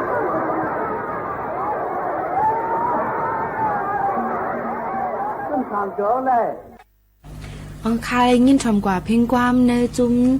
จัดแซงแรงก่อนหนุ่มเคอได้พอมห่มเก่งใหม่เฮาเขาค่ะเป็นสิงความปีไซเคอห้องไว้ค่ะนะซื้อความได้ห้องว่ายันเมืองเฮามาเซาเมืองไทยเนี่ยค่ะกำนั้นแลจนถ้าพี่น้องแห่งการเขากูก็นั่นในก็กำน้ำมีหวานมีเฮือนก่อมเลยอยู่มีกูก่อมเลยนอนในค่ะนะก็เป็นไว้ลองข้องคำไว้อีก้อยกาเป็นซึ่งหือก็อย่าอยู่วันเลยเมืองเลยสิอำว่าก็รู้เลยหมอนับย้ำเกยย้ำนะคะจอมหนังปักเปิงใหม่มีเปิ้นมีไว้นั่นสิอยู่ครึ่งปองให้สร้างกว่ามึงอำนั้นหยุ่มย้ำว่าพ่อแม่พี่น้องเขาก็ติขึ้นปอกไหวมือขึ้นวานเผยมือมันอยู่นะคะอย่าลืมค่ะนะลองนาการพี่น้องเขาเกาหลีอันครึ่งปองให้สร้างอยู่วันเมื่อไหร่มันเฮ็ดอยู่ก็อำไปเต็มทวนเสตะเฮมีแห้งเจอนะคะอ่อนกันครึ่งปองให้สร้างกว่าฝากตอนสู้ถึงพี่น้องเขาอันมีนาการกันกูก้นอันนำไปมีนาการซึ่งนั่นเนี่ยก็อ่อนกันครึ่งป้องให้สร้างหาการกันกว่าเนี่ยค่ะอย่าไปกลุ่มกว่าไปว่าเขาลองเขาเดี๋ยวไรเขากัดด้วยปุสลาเขาว่าเขาเดี๋ยวมักเดี๋ยวมีว่าเนี่ยก็เอามือไก่หน้าผากให้เปิดวันไปขึ้นก็อ่ำไรเนี่ยค่ะใครย้อนฝากจ้อมกันจังหนังเลยสิอยู่จ้อมกันมากข้าวยามะขาจำมดจำเซงค่ะฝากไว้ปันความกับถูกอิดอีเนี่ยค่ะเมเป้โผถูกนี่น้องเป้ปีเฮินนั้นเมเป็นไฟเปียงถันโผเย็นกันโตซาเมเปิ้นอย่าเปเก้าเมเฮาจังอ่ำให้เนี่ยค่ะเมลีผัดเยลืนมันตื้นเอินลู่ย่อยเมลงอย่าไว้นอกโว้ต้นขอกอย่าขายเนี่ยค่ะยุ่มยามว่าเดี๋ยวป่องใจกันกูก็อยู่โบราณว่าใครเป็นเมหลวงใครเป็นเมน้อยเนี่ยมันก็ว่าเขาได้เป็นเมหลวงเนี่ยเนาะเปิ้นนำไปหามีเม่น้อยเขาสมัครใครเป็นเม่ลงเลยค่ะว่าเพราะถามมีหมู่ขานุ่นว่าได้ใครเป็นเม่สังลาได้เป็นเม่หังเนี่ยเป็นเม่ก้อนเร็วนั่นก็เต็มมีเม่ลงเม่น้อยสังนั่นขนาดเนาะก็กะคนเฮาขานั่นเนี่ยก็เฮาได้อยู่จึงหือหลาเนี่ยก็หรือเลยมีรองตั้งเย็นกันมือหนังกันนั่นมือหนังยิ่งหมู่ขานุ่นในลาดปันนั่นแนวค่ะปีหู2น้องหู1จอยกันครึ่งปองให้สร้างกว่าเอากันว่าป้ากันเป็นกูลองกูอันมันก็ดีลีกุ้ยเนี่ยค่ะอย่าไปถ่อมเอาความตั้งนอกเข้ามาอย่าไปเอาความตั้งในนั่นออกกาตั้งนอกเนี่ยค่ะมันสองไกลีอยู่จ้อมกันดีลองก้นเอาขานั่นก้นนำก็เฮิรนปั้นเขาอ่ะก้นเก๋เนี่ยก็เฮาฮู้ซักกันเฮาหมอปล่อยพาว่างกันเนี่ยก็มันก็ได้เป็นรองลีอันให้นั้นมันก็ตื้นมีไว้อยู่ใกล้ๆเฮาได้เฮ็ดซึ่งหือหนังหือเฮาบ่ได้สืบไปกว่าข้าวตังเฮาบ่หลอดเพกูลองกูอันนั่นเลยค่ะปันเที่ยงเจอทั้งหมดทั้งสิ่งสีมือพุกมาจ่องขึ้นมาโฮมมาทบกันเที่ยงตั้ง AM 1476กิโลเฮิรตซ์ขาวโมขานุนเป็นผู้จัดรายการสีตอนแต่วันเมื่อในก็ฝากไว้ปันหลายลองในอันตั้งเพียงความลองเจิ้งลองข่าวเงาข้าวกัดเดี๋ยวก็ลองเพกึ่งกลางจอมเสียนดาสายตั้งเอามาฝากตอนจุดถึงกันเส้นหนังไหนหั่นใจมือพุกมาขึ้นถ่อมแทงมือพุกยิ่งหมวกขาวนุ่นก็ยังเตะเอามาป้าตั้งธรรมดาอันเมื่อฝากตอนจุดถึงพี่น้องเขาเสเพ่งความหวานหูถูกใจเยอะกว่าข่าวเงาหลายลองหลายอันอยู่ค่ะตอนแต่วันเมื่อในยิ่งจมขอบใจตั้งเสียงลาดสังก็เฮดอกก็สังก็เฮมันนาการให้ขึ้นใหญ่กูก้นตั้งหมดตั้งเสียงให้อายุยาวยืนห่างหลีกึกปืนกันกว่าวันดาเมื่อนากันกูก้นตั้งหมดตั้งเสียงค่ะม้อนค่ะขอบใจค่ะก็ไปเจ้าไหนได้ก็ชอบหรอมันเนี่ยเงินข้าวเราต้องกับเฮ็ดหามาเดี๋ยวมันโมหาก็มาตายก็ลายพูดยิงล่ะเฮ็ดแต่โคตรตั้งหูไม่ได้เจ็ดเนี่ยแนวตั้งหูมาเนี่ยเจ็ดก็ เฮ้ยตั้ง กันกว้างกันนะกันอย่าไปละเอา เมื่อเปิ้นหลูแน่เปิ้นเอาอันขี้ป้อยใส่น้ำบ่หิวน้ำไม่หิวแล้ว เนี่ยนะจะเต็มมาบ่เหี่ยวไปเนี่ยน้ำมันบอกกันว่ามีน้ำมันทำไมเหี่ยวกันเนี่ยนะ น่าได้ก็เท่าเลยมันเจ็นแล้ว ตั้งไว้ทำอย่างเงี้ย ทุกข้าตาลาอย่าที่มาราหน้าแม่มันรอดไว้อะไรเขา เวลา หน้า หน้าช้างกับผู้ยันนั่นคุยกับมี ไอ้เจ้าเมียนั่นน่ะนั่นล่ะมีตัวนั้นน่ะ คนนี้น่าถอยหัวว่าไงน้องเจ็บมือหนูได้ขี้อินด้วยล่ะ 对了我洗了妈妈我จะกินยังไงนั่นถ้าต่อที่เรื่องที่มันกว้างทั้งคุยมันเสือ มันเม็ดเลยเม็ดนั่นลูกทางการ ไม่ได้จะน่าพังมากมันก็มาให้จ้องน่าจะอ้ำโมหยอกกันนะมาพวกก็ลีกันค่ะมาพวกก็จ้ากันเลยก็แล้วกันก็ชวนนายหยอกกันกิ๊กกันเมื่อไรยังก็อารมณ์มันเลยอยู่ก็เลยโจ้ก็เลยโจ้ก็เลยกะอะไรมากนะเมื่อวันกลับเมืองเก่ากันเลยว่าไม่ถูกเลยมองว่าเขาขึ้นหยอกกันเลยมันเหมือนขึ้นเทาขึ้นหนุ่มเยอะกันกาเชื้อชูกาเอาตั้งดูข้างนี้กันอันตั้งเลย ไม่ไปใช่ตั้งหนูก็เขาเรียกว่าหมอไล่กับกินกาดูที่ยังละนั่นรู้อันเป็นไหนเขายังนี่มาใครหูมันกากินกาดูเป็นกันเลือกหนึ่งอันหมาอันไหนดีเป็นกันเลือกหนึ่งกวนมูตังยาบางฐานอะไรเจ้านั้นแต่มึงคุยยกมือเลยจ้องมึงจะมึงคงไม่ยกไม่มาหรอกวะมันหนึ่งคุ้มเหมือนมีละหลำละจริงจัง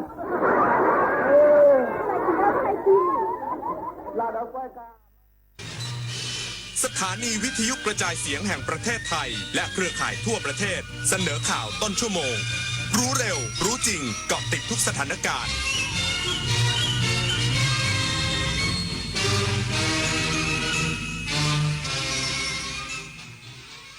รับฟังข่าวต้นชั่วโมง 23 นาฬิกากับพิญโยรุ่งสมัย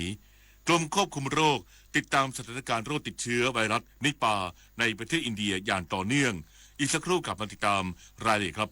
8 กุมภาพันธ์นี้ทุกเสียงคือพลังอย่าลืมไปใช้สิทธิ์เลือกตั้งสมาชิกสภาผู้แทนราษฎรและออกเสียงประชามติตั้งแต่เวลา 8 นาฬิกาถึง 17 นาฬิกาณหน่วยเลือกตั้งที่มีชื่อตรวจสอบรายชื่อผู้มีสิทธิ์ได้ที่ www.ect.go.th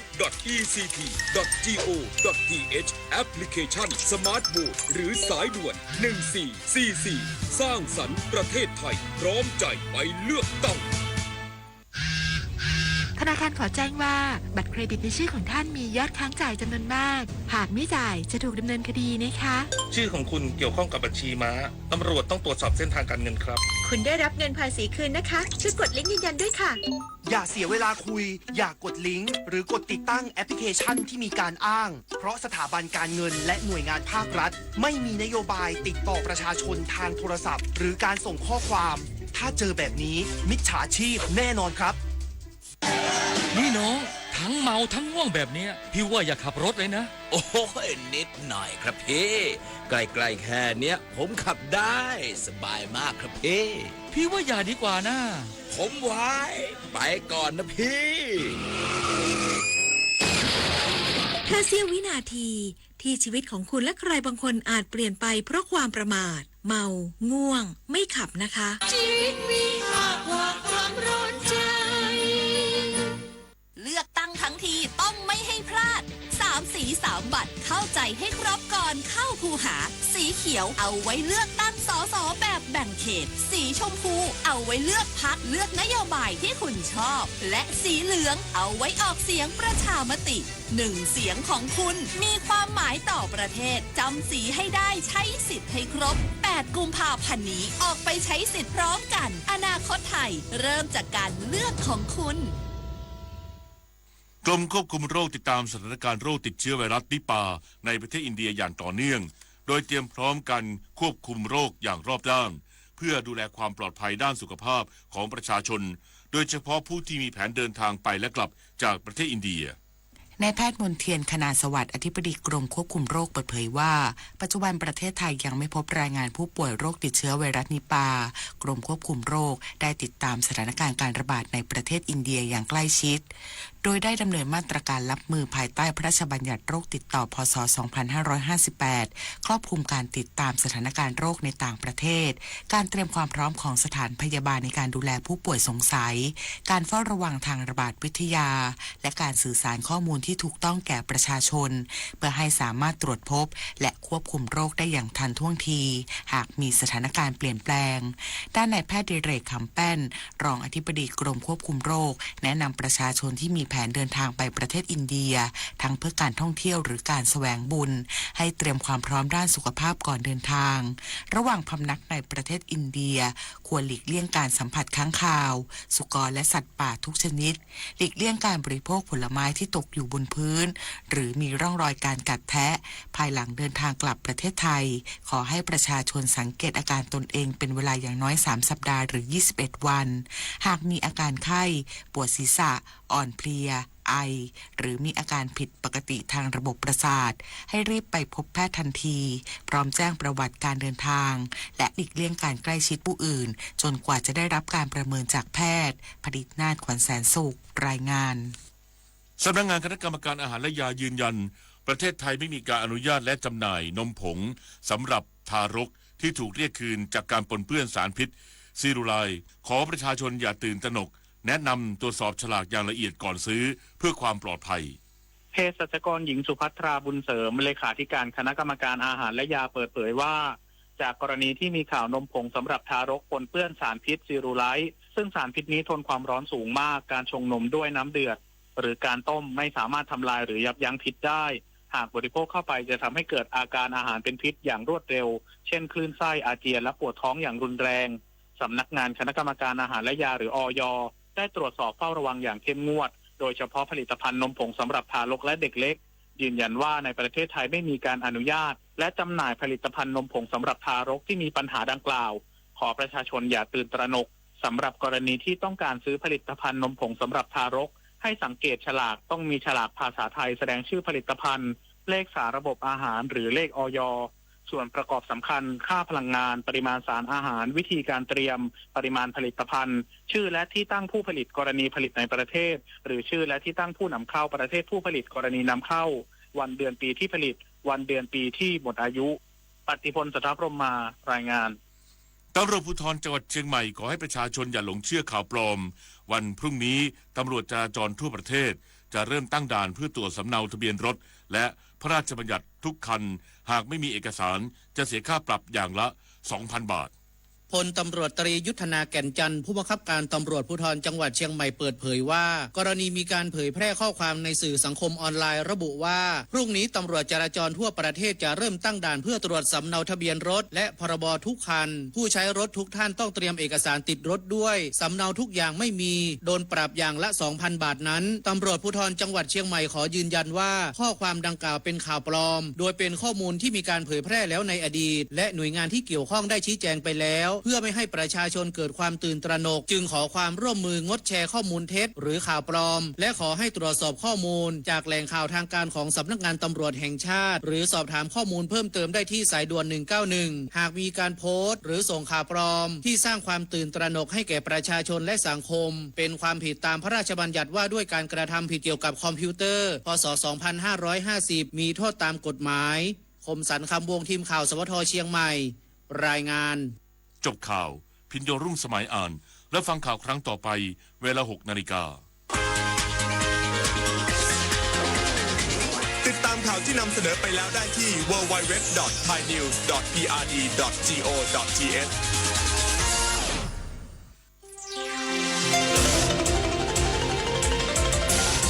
วิทยุแห่งประเทศไทยให้ความรู้กู้ความสุข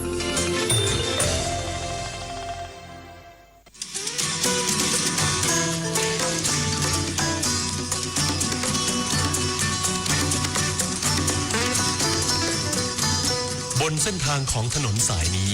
เรามีบทเพลงเพื่อชีวิตดนตรีกวีศิลปะวัฒนธรรมวรรณกรรม มาฝากคุณทุกวันเสาร์กับเราที่นี่ ถนนดนตรี